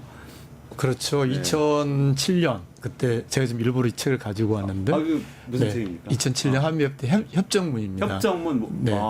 제가 이 책을 가지고 나온 거는 그만큼 한미 FTA 준수라는 기본 원칙이 지금 트럼프를 대하는데 정말 중요하다. 그걸 좀 강조하고 싶어서 가지고 나왔습니다. 아, 그렇군요. 그러니까 지금 사실은 우리는 미국하고 그러니까 사실은 이게 좀 혼란스럽긴 해요. 처음에는 송 변호사님 포함해서 많은 또 진보적인 분들은 한미 FTA는 반대를 많이 했잖아요. 비판적이었죠. 네, 비판적이었고 네. 또 특히 농민분들은 막 생계가 걸려 있으니까 시위도 많이 하시고 그래서 그렇게 해가지고 막 조정되고 뭐 그 다음에 또 사실 이명박 정부 초기에는 그 광우병 관련된 그 소고기 수입 문제 때문에 시민들이 또 거리로 막 나오고 반대를 했었는데 지금 갑자기 트럼프 대통령이 우리한테 관세를 매기겠다고 갑자기 얘기하는 건 저게 한미 FTA를 뒤집겠다는 거 아닌가요? 그러니까 우리 막 미국에 너무 유리한 것 같아서 반대하고 있었는데 갑자기 미국에서 자기들이 불리하니까 뒤엎자고 하는 것 같은 느낌이에요. 그런 상황이 맞습니까? 우선 저는 이게 미국 국내 정치 산물이라고 보고 있어요. 첫 번째로요. 이번에 관세 네, 전쟁. 네. 왜냐하면 그 트럼프 대통령이 이렇게 관세를 매기면서 미국 국내법적 근거를 뭘로 잡았냐면 국가 비상 사태다. 네, 내셔널 이머전시라고 선언을 하고 그 법을 근거로 해서 관세를 매겼거든요. 근데 지금 이렇게 관세 정책의 배경에는 결국은 달러라고 하는 기축 통화, 국제 거래의 안전을 제공하는 달러를 미국이 사실상 이제 제공을 하고 있는 건데 이것에 대해서 미국 국내에서 이 달러 기축 통화가 미국의 지금의 경제를 뒷받침해주는 중요한 긍정적인 점으로 보는 흐름과 아니다. 세계에 그렇게 중요한 달러 통화를 제공하는 역할을 미국이 하기 때문에 이제는 거기에 대해서 다른 나라들이 비용을 지불해야 된다. 그 비용을 지불하는 방법으로서 미국에 더 많이 투자하고 미국에게 뭔가 돈을 내야 된다. 이런 어떤 미국 내부의 어떤 정치 갈등의 산물이라고 저는 기본적으로 보고 있습니다. 지금 이제 한미 FTA 잠깐 말씀드리면 그런 점에서 이제 멕시코 사례가 중요하거든요. 왜냐하면 멕시코가 우리랑 똑같잖아요. 멕시코가 우리보다 훨씬 더 먼저 미국과 FTA 관계를 오랫동안 해왔지 않습니까? 그게 나프타였죠. 그렇죠. 예전에. 나프타였고 85년 나프타였고 지금은 이제 USMCA라고 하는 그걸 했던 사람이 트럼프예요. 트럼프 1기 때. 네. 그래서 결국은 트럼프의 지금의 이런 상황이 어떻게 정립될 건가? 특히 한국에 있어서는 그거는 FTA 체결 국가에 대해서 트럼프가 어떤 구조, 어떤 식으로 타결해 갈 것인가가 중요한데 거기서 일단 멕시코가 우선순위라고 저는 보고 있습니다. 멕시코가 우선순위다. 근데 지금 그게 타결이 될까 하는 생각이 자꾸 드는 게 왜냐하면은 사실은 뭐 트럼프뿐만 아니라 바이든 때부터 자꾸 우리나라 삼성전자 뭐 현대자동차 이런 회사들 와서 미국에다 공장 지으라고 하잖아요. 바이든 때는 보조금 주겠다고 그러더니 이제는 막 뭐 관세 많이 매길 건데 우리나라에 와가지고 공장 지금 관세 안 무니까 여기 와서 지으라고. 사실 정의선 회장은 현대차 가가지고 같이 약속도 하고 막 31조 투자하겠다고 뭐 그러고 왔잖아요. 그러니까 자기들 산업을 키우려고 만약에 이 관세 전쟁을 하는 거면은 이거는 어떤 식으로든 계속 되는 거 아닙니까? 그런 식으로 생각할 수도 있지 않아요? 그런데 과연 지금 우리 기업, 저도 작은 기업을 하고 있습니다만 10%, 25% 이런 정도의 관세는 사실은 기업 활동을 불가능하게 하는 그런 비율이거든요. 네. 그래서 저는 정말로 진정한 의도가 미국이 미국 국내 안에서 안정적으로 제조업을 성장시키려고 한다. 그러면 저는 이렇게 안 할 것 같아요. 그래요? 예, 이를테면은 생산 단계의 보조금조차도 트럼프가 약속을 안 지키려고 하잖아요. 네네네. 이거 협상에서 우리나라 기업들, 뭐 베트남 기업들, 멕시코 기업들이 미국에 들어갈까요? 저는 이따 좀 말씀드리고 싶습니다만은 저는 장기적으로는 아주 긴 장기가 아니라 머지않아 트럼프의 이 관세 정책은 저는 성공하지 못할 것이다 그렇게 보고 있습니다. 아, 성공하지 못할 것이다. 근데 아까 말씀하신 국내 정치 요인 때문에 뭐 이렇게 하는 거라면 그러면 국내 정치적 요인이 없어지지 않으면은 또 뭐든지 계속 해야 되는 거 아닌가요? 그야만 좀 말씀드리면 그런 점에서 지금 한덕수 대행의 이 협상이 상당히 위험한 부분인데 지금 멕시코를 제가 대단히 중요한 사례로 네네. 보는 게 기억나시겠습니다만 트럼프 대통령이 처음 취임하자마자 멕시코를 강하게 압박했잖아요. 멕시코랑 캐나다. 멕시코, 예. 캐나다. 그래서 네. 이제 특히 예를 들어서 멕시코를 뭐 멕시코만을 아메리카만으로 뭐 바꾼다든지. 맞아요. 네. 이름도 바꾸고. 예. 네. 그런데 멕시코의 셰운바움 대통령이 어떻게 대응했는지를 우리가 굉장히 볼 필요가 있어요. 그래서 바로 아까 처음에 말씀하신 대로 미국에게 FTA를 지켜라. 즉 멕시코하고 한 약속을 지켜라는 것이 셰운바움 대통령이 제시한 기본 원칙이었어요. 한덕수 대행처럼 뭐 알래스카 어떤 뭐 그 LNG인가요, 석유인가요? 예, 뭐 그렇게 대응하지 않았습니다. 고개를 숙이는 게 아니라 고개를 뻣뻣하게 드는 거네요. 당연히 어떤 기본 원칙을 왜냐하면은 FTA를 체결한 나라니까요. FTA를 체결하기 위해서 우리도 양보를 해준 부분이 있는 거고요. 예를 들어서 미국산 쇠고기가 원래 관세가 FTA 하기 전에 40%였어요. 내년에는 몇 퍼센트 되는 줄 아십니까? 내년에 0%입니다. 그렇게 쭉쭉 내려와가지고. 네, 쭉쭉 내려와서요. 그러니까 벌써 이게 서로 시간이 상호 많이 되니까. 신뢰. 우리는 현재 FTA가 좀 살아 있거든요. 그리고 이번에 트럼프가 FTA를 폐기하겠다는 말도 하지도 않았어요. 그래서 셰운바움 대통령이 멕시코하고 약속, 멕시코를 존중할 것을 가장 첫 번째로 요구했습니다. 근데 우리도 그러면 매드맨 스트래티지 뭐 미친 X 전략이라고 하잖아요. 그런 거 우리도 그럼 미국산 쇠고기 지금부터 관세 50% 붙이겠다 이런 식으로 나가면 안 되는 겁니까? 중국처럼? 아니죠. 저는 그런 방향보다는 멕시코처럼 네. 지키라고 해야 된다는 거잖아요. FTA 협정 규범적으로. 틀 안에서 협상하자. FTA를 기반으로 하자. 그래서 결국은 멕시코 셰운바움 대통령이 성공한 것 중에 하나가 이번에 상호 관세. 상호 관세도 전혀 FTA와 양립할 수 없는 건데 적어도 멕시코, 캐나다 FTA 체결국에 대해서는 상호 관세를 뺐죠.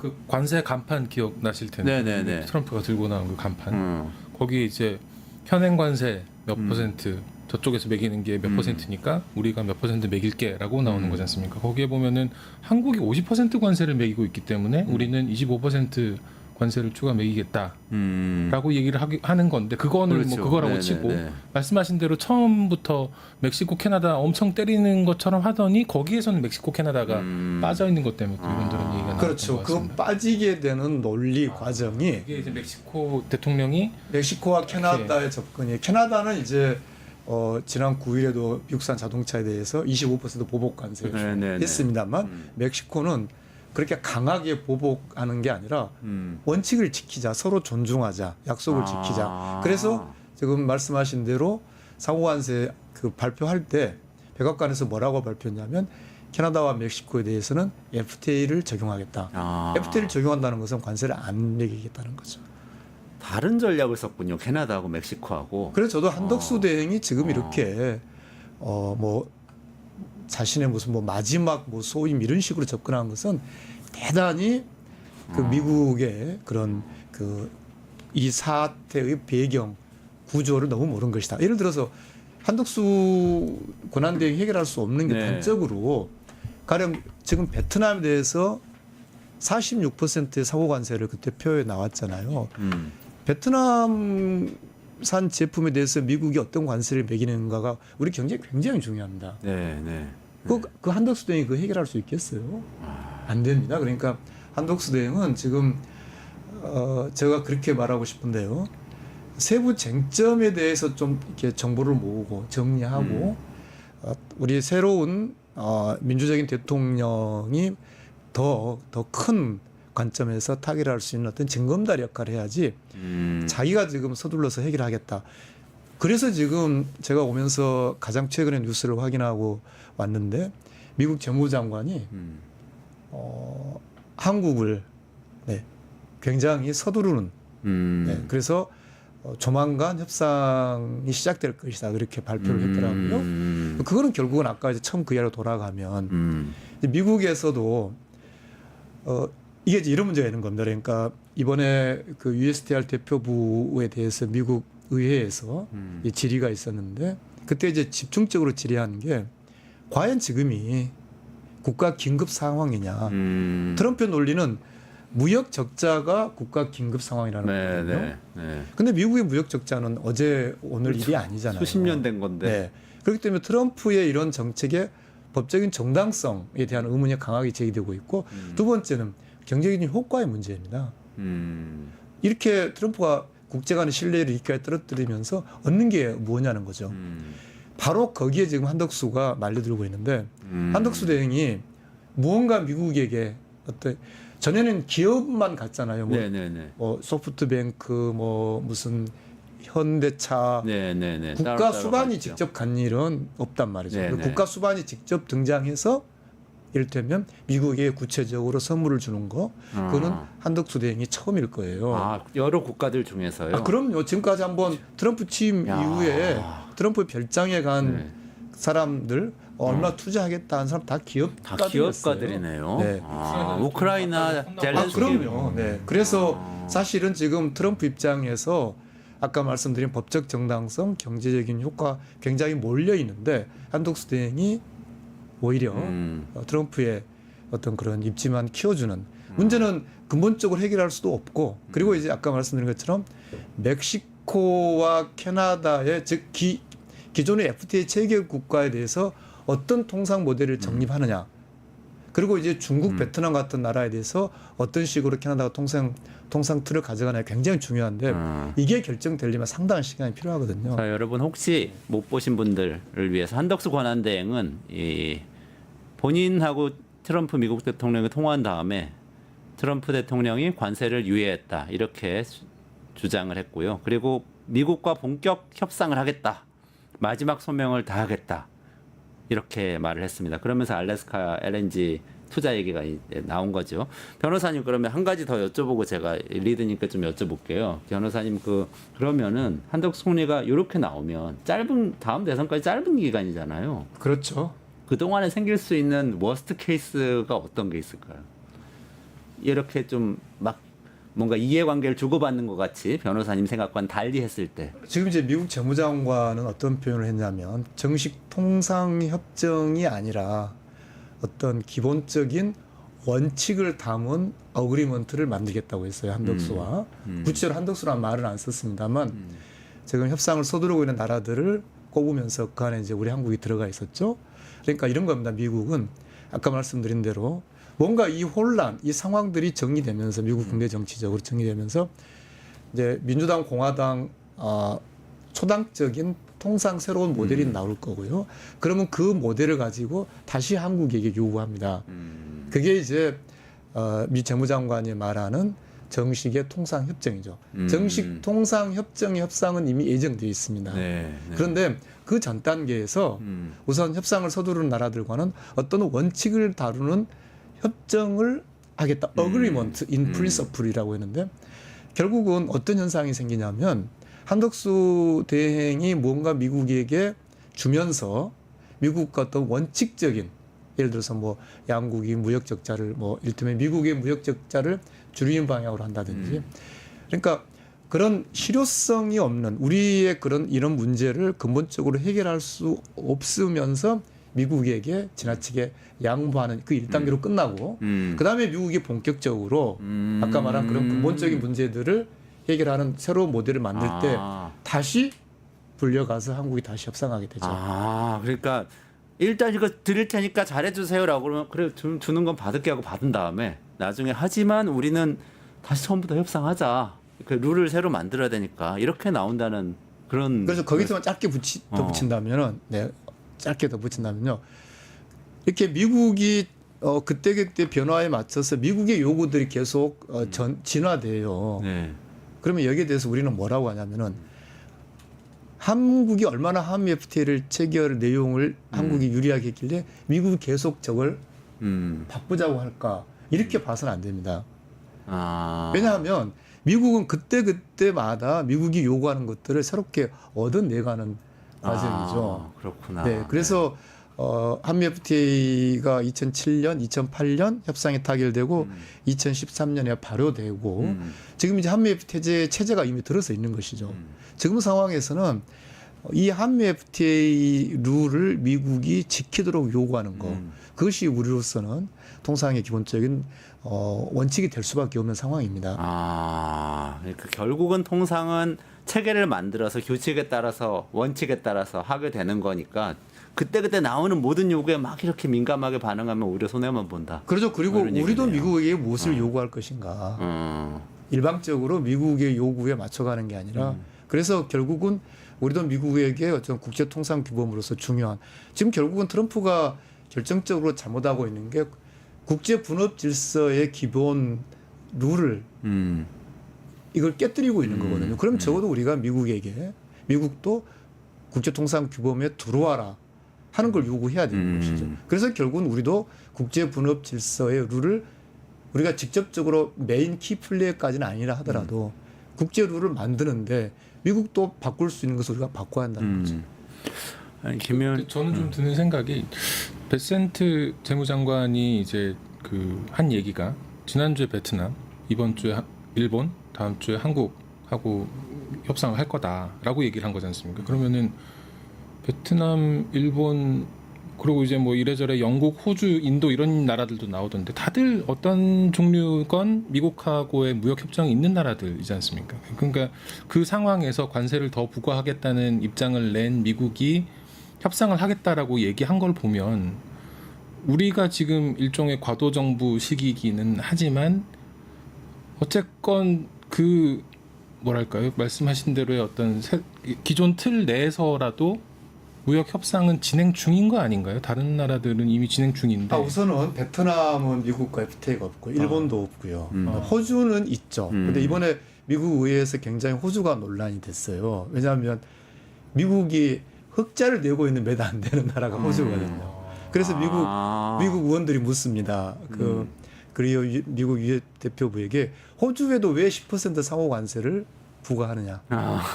네. 흑자 보고 있는데. 네. 더구나 잘해줘야 되는 건데. 네. 더구나 중국과 관계에서 안보에 대한 담당도 하고 있거든요.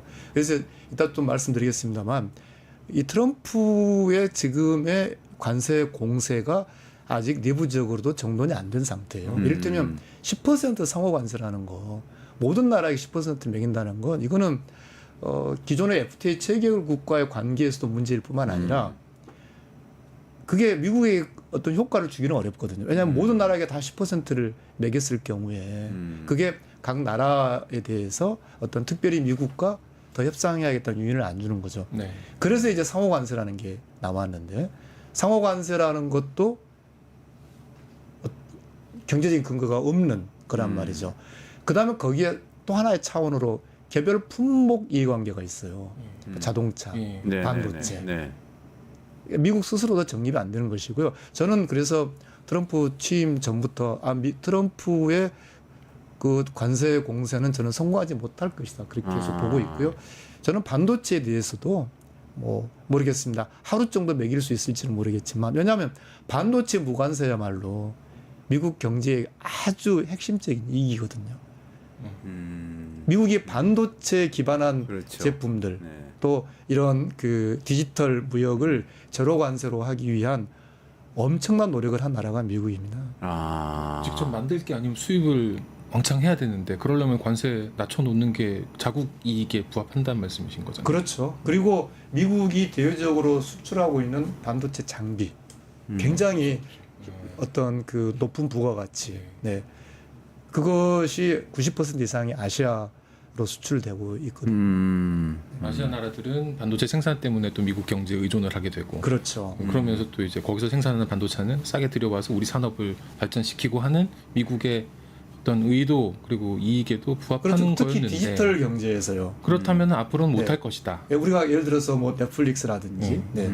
반도체 기반한 디지털 경제가 무관세로 어떠한 관세 없이 유통되고 있는데 그게 압도적으로 미국의 서비스 산업을 뒷받침하고 있는 건데 반도체와 디지털 경제에 대해서 관세를 도입한다. 그거는 저는 있을 수 없는 있을 수 없는 유지 안 될 걸로 봅니다. 근데 그게 변호사님 아니 리더님 두 분 다 궁금한데 이거는 만약에 진짜로 미국 사람들이 미국인들이 아 우리는 그런 거 이제 그런 서비스 하고 뭐 하이테크 빅테크 커봤자 실리콘밸리 월가에 있는 부자들만 잘 사는 거니까 우리는 그런 거 필요 없고 자동차 공장 이런 거 다시 가져와 이런 걸 국민들이 원할 수 있잖아요. 그걸 장기적으로 당장 뭐 잠깐이 아니고 그러면은 그 방향으로 계속 가게 되지 않을까요? 그리고 전략이 바뀌는 그래서 거죠. 아까 제가 처음에 네. 말씀드린 것처럼 이제 이게 기본적으로 미국 국내 정치의 산물이라고 보는 거죠. 네, 그래서 맞습니다. 내부적으로 이렇게 국제 분업 질서가 그걸 통해서 압도적인 부를 누리는 사람들도 나타나고 있고 또 상실을 한 사람 나타나고 있는 것이죠. 네. 그래서 이제 그걸 전체적으로 어떻게 통합하고 미국의 국익을 어느 방향으로 가져갈 것인가가 정치인데 트럼프는 저는 실패하고 있다라고 실패하고, 보는 트럼프는 거죠. 실패하고 있다. 네. 아 그렇군요.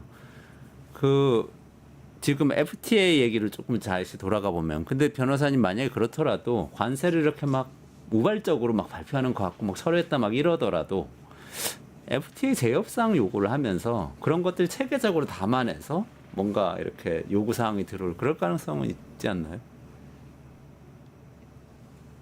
아까 미 재무장관이 가장 최근에 했던 그 발언이 저는 굉장히 큰 맥락이 있다라고 생각해요. 그러니까 아까 제가 잠깐 말씀드리는데 미국은 미국 나름대로 어떤 모델이 있습니다. 네.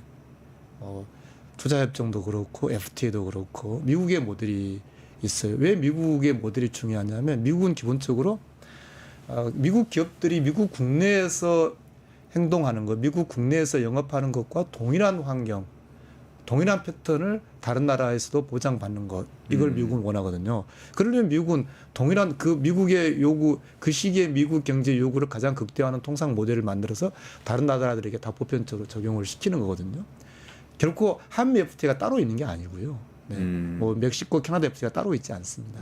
새로운 어떤 모델들을 하나 만들어서 그걸 한 10년 이렇게 진행을 하고 다시 평가하고 새로운 모델이 나오죠. 그래서 미 재무장관이 이야기한 게 한국과 하는 협상은 정식 통상 협정 협상이 아니고 일정한 어떤 하나의 원칙을 담는 합의, 어그리먼트라고 말하는 거는 아직 미국의 궁극적인 FTA 모델은 지금 계속 모색 중인 거고요. 그렇군요. 그렇기 때문에 지금 당장은 FTA, 더구나 좀 FTA가 트럼프가 이 FTA 절차에 따라서 폐기시킨 건 아니거든요. 네, 네. 대단히 유감스럽게도 이 FTA는 우리에 대해서는 살아있지만 미국은 제가 그래서 FTA 협상할 때 이런 문제를 우리가 항상 염두에 둬야 된다. 이게 대한민국 국회를 비준 동의하기 그 과정에 이명박 대통령 시기 얼마나 많은 내부적으로 많은 갈등이 있었지 않습니까? 그렇죠. 그래서 국회에서 통과된 거죠.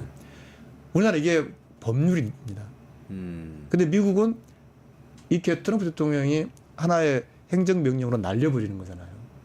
그러니까 그게 그럼 불평등한 거 아닌가요? 이런 문제 제기를 이미 했던 거죠. 네. 어쨌든 미국이 생각하는 FTA 모델이 아직 안 나와 있기 때문에 이 FTA를 그냥 어쨌든 그대로 두고 있는 거고요. 네, 네. 따라서 협상은 본격적인 협상이 아니라 이를테면 미국 국내 정치적으로 트럼프 관세 정책이 일정한 효과를 봐서 다른 나라들의 양보를 받아내고 있다는 것을 보여주는 그런 정도의 차원의 협상이라는 거죠. 선생님, 제가 궁금한 게 하나 있는데요.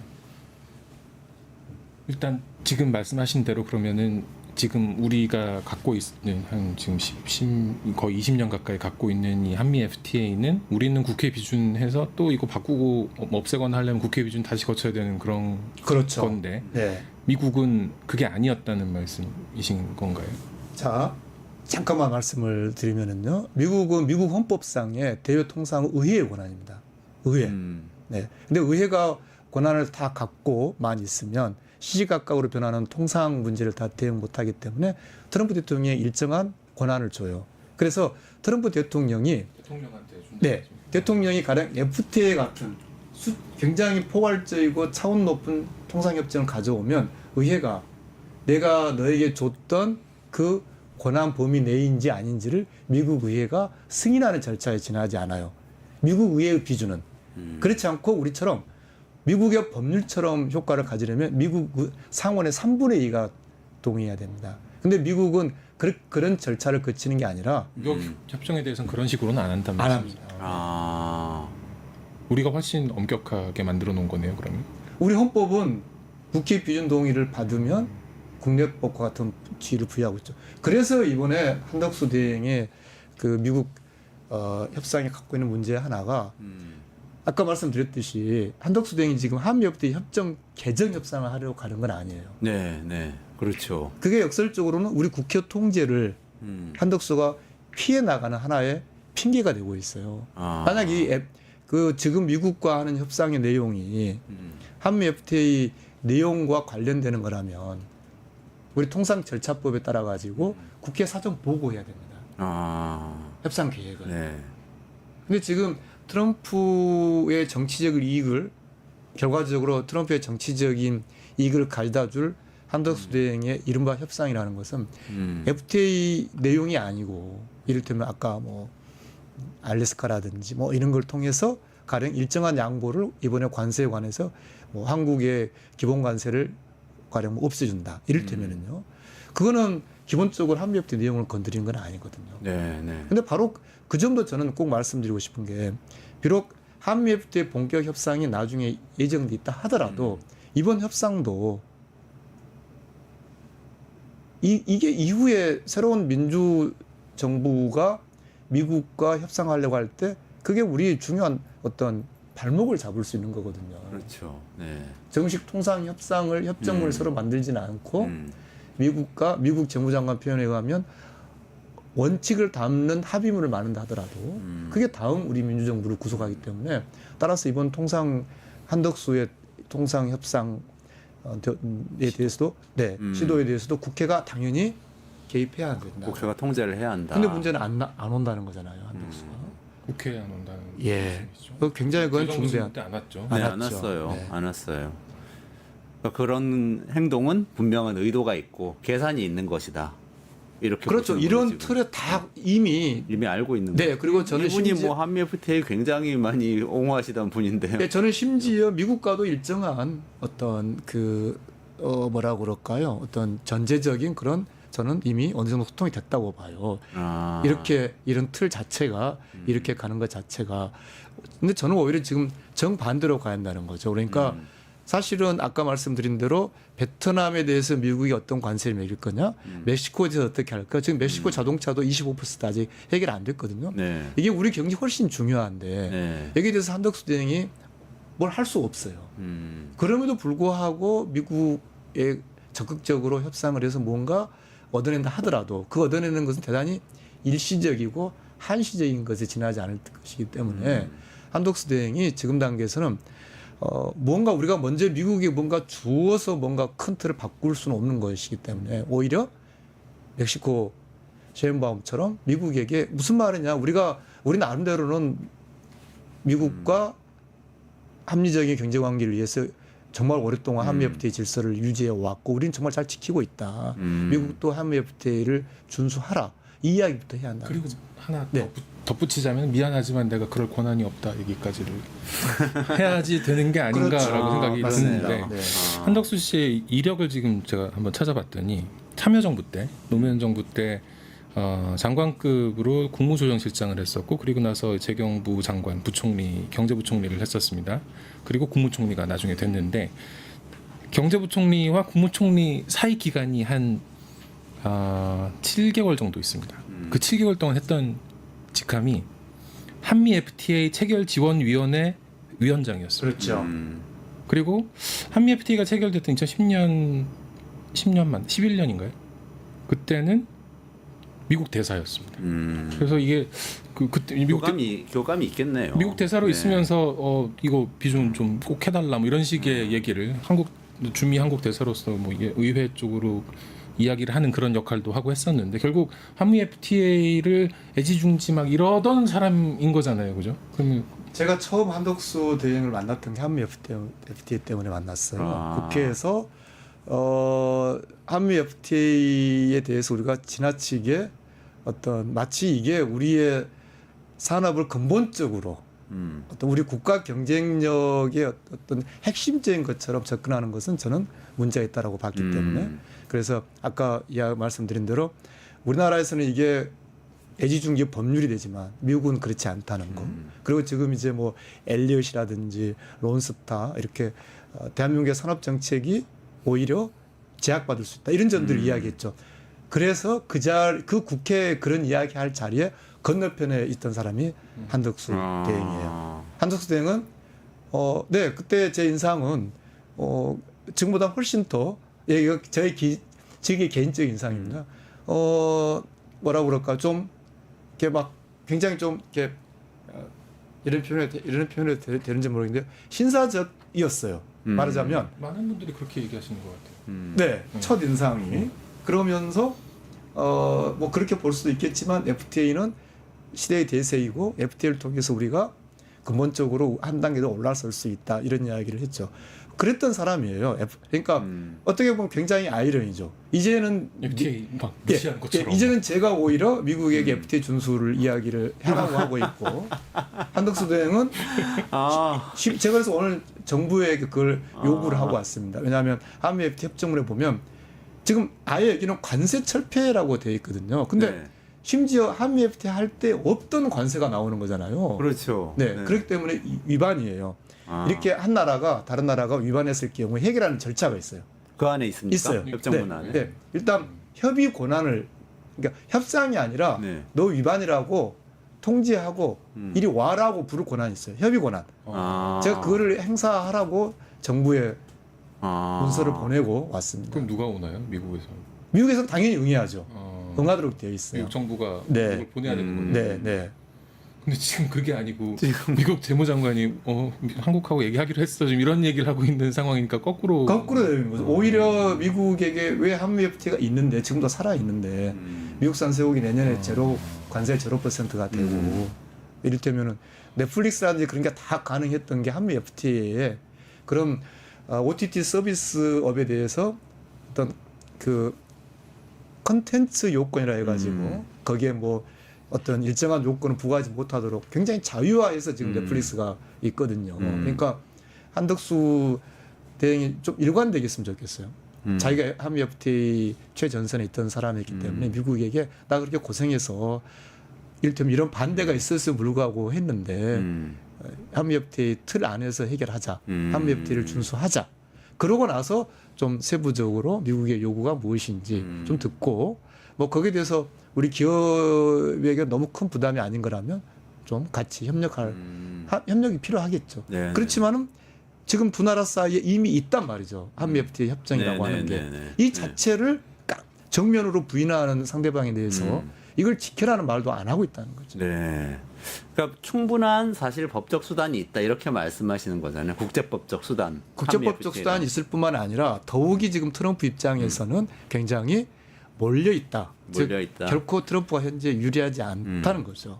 아니 근데 현실적으로 또 많은 분들이 이렇게 생각할 것 같은데요. 사실 트럼프가 저렇게 험악하게 나오고 그린란드는 뭐 군대를 보내가지고 점령을 한다는 둥, 또 하루아침에 중국에다가 무슨 따더블 하는 것도 아니고 이거 막 관세를 100몇십 %씩 매기는 이런 상황에서 규칙이 바뀌는 거 아닌가. 우리나라는 규칙 설정하는 그런 국가는 아니지 않아? 우리는 어떻게 정해지든 따라가야지. 라는 현실론이라고 이렇게 생각하면서 많이 얘기하실 것 같아요. 근데 이제 우리 경제 덩치를 한번 보자는 거죠. 왜냐하면 우리가 이제는 일방적으로 어떤 고도의 불확실을 막연하게 수용한다든지 그렇게 가서는 안 되는 경제가 된 거죠. 우리 경제가 이미. 그리고 이미 저는 미국의 입장에서도 한국은 대단히 필요한 국가예요. 한국처럼 그 광범위한 제조업의 요구를 들어줄 수 있는 나라가 사실 몇 안 되는 나라이거든요. 그렇기 때문에 저는 좀 자신감을 가져도 된다. 그러니까 비록 우리가 뭐 이렇게 막 어떤 예외적인 뭘 만들어낼 수 있는 상황까지는 아니라 하더라도 최소한 기존의 국제 규범에 대해서 서로 확인하고 그것을 개선 진화시켜 나가는데 일정한 역할을 할 수 있고 또 해야 된다라고 보는 거죠. 그래서 가령 국제 분업 질서를 놓고 본다면 지금 미국이 세계 경제에서 그 차지하는 비중이 한 15%쯤 돼요. 국제 시장에서. 만약에 트럼프가 이 길로 계속 가잖아요. 그거 한 자릿수로 줄어듭니다. 미국 경제 비중이요. 네, 그래서 저는 네. 현실적으로 미국 시장이 우리 경제에 굉장히 중요한 거 인정합니다. 굉장히 중요하죠. 더구나 우리 경우는 어떤 그 수출 중심 품목이 워낙 많이 의존하고 있으니까 그렇죠. 그걸 인정한다 하더라도 그만큼 우리가 갖고 있는 미국에 대해서 이제는 우리가 어떤 기여하는 또는 역할이 일정하게 크기 때문에 이렇게 일방적으로 규칙을 강요당하는 건 이제는 우리가 거부할 수 있다고 생각합니다. 최소한 우리 의견을 내고 규칙을 좀 협상할 수 있다. 규칙을 교섭할 수 있다. 뭐 그런 말씀이신 거죠. 그렇죠. 네, 저는 그런 방향으로 가리라고 봅니다. 네. 아니, 김현희 의원님 너무 오늘 조용하신데 저기 사실 이번에 계엄령 때 국회의 모습을 보면서 많은 분들이 충격을 받으셨고 또 그 아마 평생 잊지 못할 이제 그런 기억을 갖게 되셨을 텐데 저로서는 그 전까지는 가장 강렬했던 국회의 기억이 그 본회의장에서 최루탄이 터졌던 사건이었습니다. 그게 언제였죠? 그게 FTA FTA 비준안이 통과하던 날이었어요. 아. 그래 이제 그 당시 통합진보당 김선동 의원이 그 연설을 자청하고 올라가가지고는 단상에서 민주노동당이었겠죠? 당시 통합진보당이었습니다. 네. 그래서 단상에 올라가서 최루탄 터뜨렸던 그랬죠. 그러면서 이제 난리가 났었는데 그날 근데 통과를 시켰어요. 결국은 저 당시 여당에서 그렇죠. 네. 통과를 시켜서 이제 그게 통과되고 그게 2011년 가을이었던 걸로 기억을 하는데 이제 그러면서 이제 FTA가 본격적으로 들어오고 뭐 이렇게 됐던 거였거든요. 근데 오늘 이제 변호사님 말씀 들으면서 결국은 그 시절에 그런 이제 그 규범을 갖다가 잘 뭐 그때는 많은 분들이 반대했고 뭐 최루탄이 터지는 사건이 있을 정도로 반발하는 목소리도 많았고 그래서 어쨌든 우여곡절을 겪어서 통과가 됐는데 그래가지고 지금까지 십수년 동안 겨우겨우 이렇게 지켜오고 그걸 확장시켜오고 그걸 기반으로 또 성장까지 이끌고 왔는데 지금은 그걸 주도했던 장본인 같은 인물이 그거는 신경도 안 쓰고 지금 한덕수 권한대행 말씀. 그렇죠. 본인이 있는지 없는지도 모를 권한을 막 남용하면서 이걸 다른 얘기를 하고 있다는 게 참 생각 안 해본 각도였는데 듣고 보니까는 참 좀 중요한 대목인 것 같습니다. 그래서 조금 말씀 더 드리면, 멕시코 이제 셰인바움 대통령의 그런 원칙적인 입장 그리고 이제 셰인바움 대통령이 사실은 트럼프가 멕시코에 대해서 가장 원하는 게 뭔지에 대해서 소통을 했어요. 국경 조치였죠. 처음에 이제 캐나다랑 그렇죠. 멕시코에 대해서 관세 얘기할 때는 펜타닐 얘기였어요. 그렇죠. 펜타닐 맞아. 제대로 통제해라. 그러면서 안 그러면 관세 때리겠다 이런 얘기였는데 그게 이제 멕시코에서 잘 들어줬다. 그런 정확하게 소통을 했죠. 그래서 실제로 방위군을 배치하고 펜타닐 압수 숫자를 계속 조사해서 트럼프에게 계속 메일을 보냅니다. 아주 굉장히 현명한 대통령이에요. 그리고 가장 최근에 엊그제 뭔 일이 있었는 줄 압니까? 트럼프 대통령이 멕시코가 텍사스 농민들이 쓸 물을 제대로 안 보낸다고 하니까 바로 물을 보냈습니다. 그러니까 트럼프가 핵심적으로 요구하는 것이 뭔지 직접 소통하는 거예요. 과연 저는 한덕수 대행이 트럼프가 한국에 대해서 요구하는 것이 뭔지에 대해서 정말 소통하고 있는지 저는 아니라고 봅니다. 셰인바움은 진짜 트럼프를 어떻게 보면은 잘 다루는군요. 그렇죠.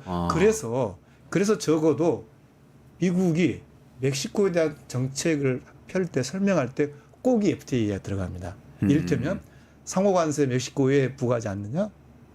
그 USMCA라고 하는 좀 찾아보시면 꼭 백악관이나 트럼프 설명에 이 USMCA가 나옵니다. 계속 멕시코에 대해서 USMCA를 적용한다. 그 말은 곧 상호관세 안 쓴단 말이고. 그리고 품목 접근에서도요. 자동차 어떻게 하느냐? 자동차에 대해서 25% 관세를 여전히 매기고 있어요. 그런데 멕시코에 대해서는 약간의 이게 USMCA 즉 FTA를 100% 적용시킨 건 아니지만 이런 표현이 있어요. 그 트럼프 행정명령에 멕시코에서 들어온 차 중에 그 FTA에 따라서 이게 이 원산지가 조금이라도 미국산으로 인정될 소지가 있는 거는 관세를 안 매긴다. 그러니까 무슨 말이냐면 적어도 멕시코, 캐나다도 마찬가지인데 트럼프로 하여금 미국으로 하여금 멕시코와 체결한 기존 이 FTA의 틀 안에서 음. 비록 이게 100% 멕시코 요구가 관철된 건 아니지만 이 틀 속에서 이걸 중거점으로 해서 움직이게 하는 거예요. 그래야 되지 않나요? 만약에 제가 한덕수 대행이 제기하고 싶은 가장 큰 문제가 뭐냐면 FTA는 그대로 있어요. 우리나라 법에는. 근데 이것과 양립할 수 없는 협상을 한덕수하고 하고 와요. 이를테면요. 가령 뭐 10% 관세에 대해서 뭐 어떤 뭔가 이야기를 한다든지 또는 FTA와 양립할 수 없는 어떤 양보를 해준다든지 그러면 이게 우리나라 법치는 어떻게 됩니까? 우리나라 엉망이 보면 되겠네요. 서로 양할 수 없는 법이 한국에 나오는 거잖아요. 그래 어떻게 되나요 그렇게? 굉장히 우리 내부적으로 혼란이 있는 거죠. 그리고 뭐 뭔가 상위법이 근데 있어야 되는 거 아닌가요? 그 한덕수 대행의 그 협상도 비준 대상입니까? 그게 이제 만약에 국회의 어떤 우리나라 장기적인 어떤 재정 부담을 일으키게 한다든지 입법상이라든지 FTA 개정이라면 국회 비준 동의 대상이고 그럴 소지가 있는 거라면 당연히 국회 미리 협상 계획을 알리도록 우리 법에 되어 있습니다. 그러니까 지금 한덕수 대행이 마치 뭐 굉장히 뭔가 자기가 급하게 해낼 수 있는 것처럼 접근해서는 안 된다는 거죠. 그런데 제가 판단하기로는 미국은 뭔가 한덕수 대행과 조만간 어떤 일정한 어떤 뭐 미국의 입장에서는 성과 이런 걸 발표할 계획을 저는 하고 있지 않나 그런. 거꾸로 지금 미국이 한덕수 대행의 가려운 것을 뭔가 긁어줄 수 있는 그런 위험도 있겠네요. 있죠. 왜냐하면 한덕수 대행 입장에서는 지금 약간 좀 네, 이 말하자면 이 트럼프의 관세 문제의 이 위기를 내가 해결하고 있다 또는 해결했다라고 하는 그런 어떤 이미지를 그렇게 생각하면 정말 잘못인데요. 네. 그렇게 되면 양립할 수 없는 법이 생길 수도 있는데 근데 선물 하나 준 것 같은데요 벌써 대선 출마하세요? 뭐 이런 거 트럼프 대통령이 물어봤다면서요. 저는 그 물어본 것도 대단히 잘못됐지만 그것을 밝힌 건 저는 더 잘못했다고 봅니다. 그건 의도가 있는 거 아니겠어요? 그게 선물인 것 같은데 이게 시간이 다 돼가지고 정리를 해야 될 것 같은데 오늘 제가 너무 말 많이 아닙니다. 제가 사실은 오늘 방송을 위해서 여러 가지를 참 준비했지만 다음 시간에 하도록 하겠습니다.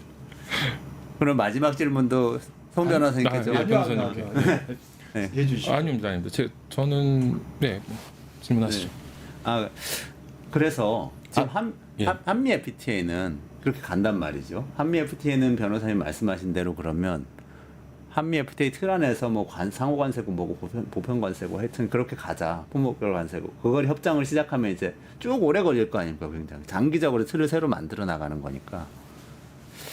근데 그 사이에 김 의원님께도 궁금한데 세계 질서가 바뀔 수 있잖아요. 그러니까 지금은 그러니까 한미 FTA 체결 당시 2007년에 우리가 미국 맹방이고 당연히 우리 한미 동맹이 제일 중요하고 이렇지만 지금 분위기가 그렇지 않잖아요. 미국, 러시아하고 손잡고 뭔가 북한하고도 가까워질 수 있을 것 같고 유럽은 따로 노는 것 같고 그러면 그렇더라도 이 국제법에 계속 살아 있는 겁니까? 어떻게 되는 겁니까? 끝나갈 버리면 너무 중요한 문제를 말씀하셨는데 저는 이제 우크라이나 전쟁이 언제 끝나냐가 굉장히 중요한 변수라고 생각을 해요. 그리고 저는 트럼프가 여전히 중국에 대해서도 아직 정리를 못하고 있다. 장기적으로 대중국 통상 정치를 어떻게 할지. 네, 지금 저는 중국 측 이렇게 상황을 보면 중국은 김우중 옛날 대우 회장이 그런 말했죠. 세계는 넓다 그랬잖아요. 네, 중국은 이미 저는 그런 전략을 가고 있다고 생각을 합니다. 미국만 있는 게 아니다. 세계는 넓다라고 중국은 보고 있는 것 같아요. 그리고 뭐 아까 유럽도 말씀하셨는데 지금 저의 의견은 여전히 트럼프로 촉발되는 국제 질서, 국제 통상 질서가 자리 잡아가기에는 상당한 시간이 필요하고 그게 가장 1차적으로는 우크라이나 전쟁이지만 특히 북한이 러시아의 그 전쟁에 참전함으로 인해서 러시아를 통해서 북한의 요구가 트럼프에게도 또 전달될 수밖에 없는 상황이어서 결국은 트럼프의 한국에 대한 정책은 어떻게 보면 이런 세계 질서 속에서 같이 만들어지는 거란 말이죠. 그렇기 때문에 저는 한미 FTA를 지금 단계에서 한미 FTA를 적용시키자는 것이 한국에 가장 중요하다. 왜냐하면 한미 FTA가 지금 적용되면은 상호 관세도 인정 안 되는 거고 10% 기본 관세도 인정 안 되는 거고 자동차 25%는 인정 안 되는 거거든요. 네. 다 트럼프가 이야기하고 있는 모든 게 다 합리적 위반이에요. 이렇게 좋은 걸 왜 그때 반대하셨어요, 교수님은? 비판 그 부분은 나중에 또 말씀드리겠습니다만. 비판하신 이유가 있어요. 전 다 찾아봤는데 그렇죠. 조금 네. 다릅니다 맥락이. 네. 어쨌든 지금 상황에서는 트럼프에 대한 우리의 대응은 그러면 예를 들어서 이렇게 말할 수도 있겠죠. 그러면 우리만 현실적으로 가령 뭐 더 불리한 어떤 상황에 놓이게 되는 거 아니냐. 그렇죠. 저는 그럴 상황은 전혀 아니다라고 보고 있어요. 음. 네, 왜냐하면 트럼프 입장에서 가장 성과를 내야 될 대상이 하나가 한국이기 때문에 한국을 가장 불리하게 만들어 놓는 그런 상황은 저는 트럼프가 가져갈 수 없다고 봅니다. 한국과는 뭔가 솔루션을 낼 거다 이런 말씀이시고. 제가 준비한 얘기들은 이제 보통 이제 중국에 대한 네네네. 것들이었고 네. 오늘 아마 중국에 대한 질문이 나오면은 거기에 대해서 답변은 저한테 시키셨을 거라고 생각을 했는데 네.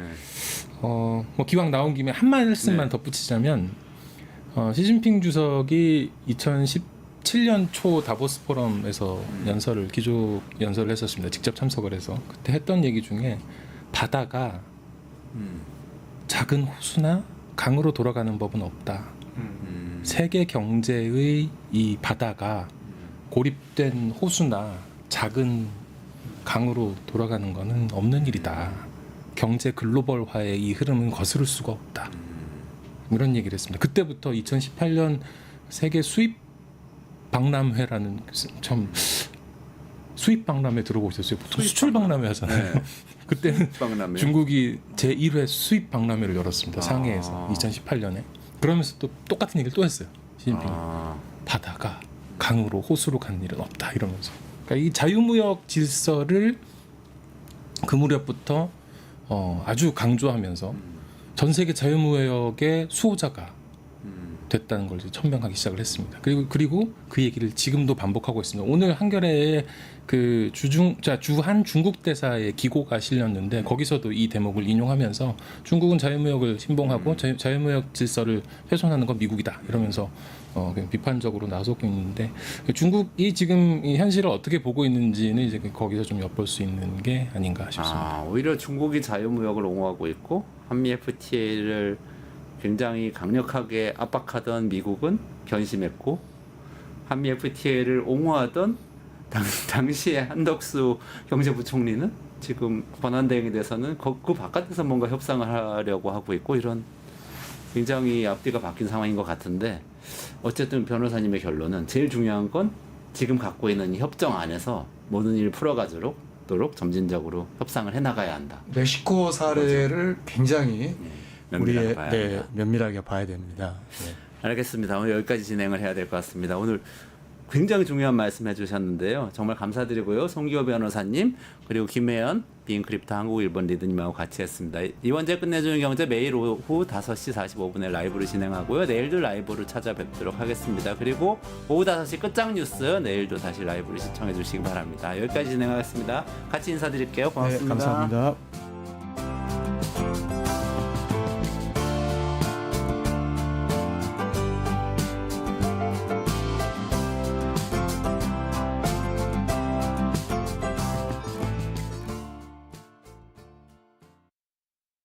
뉴스토마토 K평화연구원이 12.3 내란을 막아낸 시민영웅 1000명 찾기 프로젝트를 진행합니다.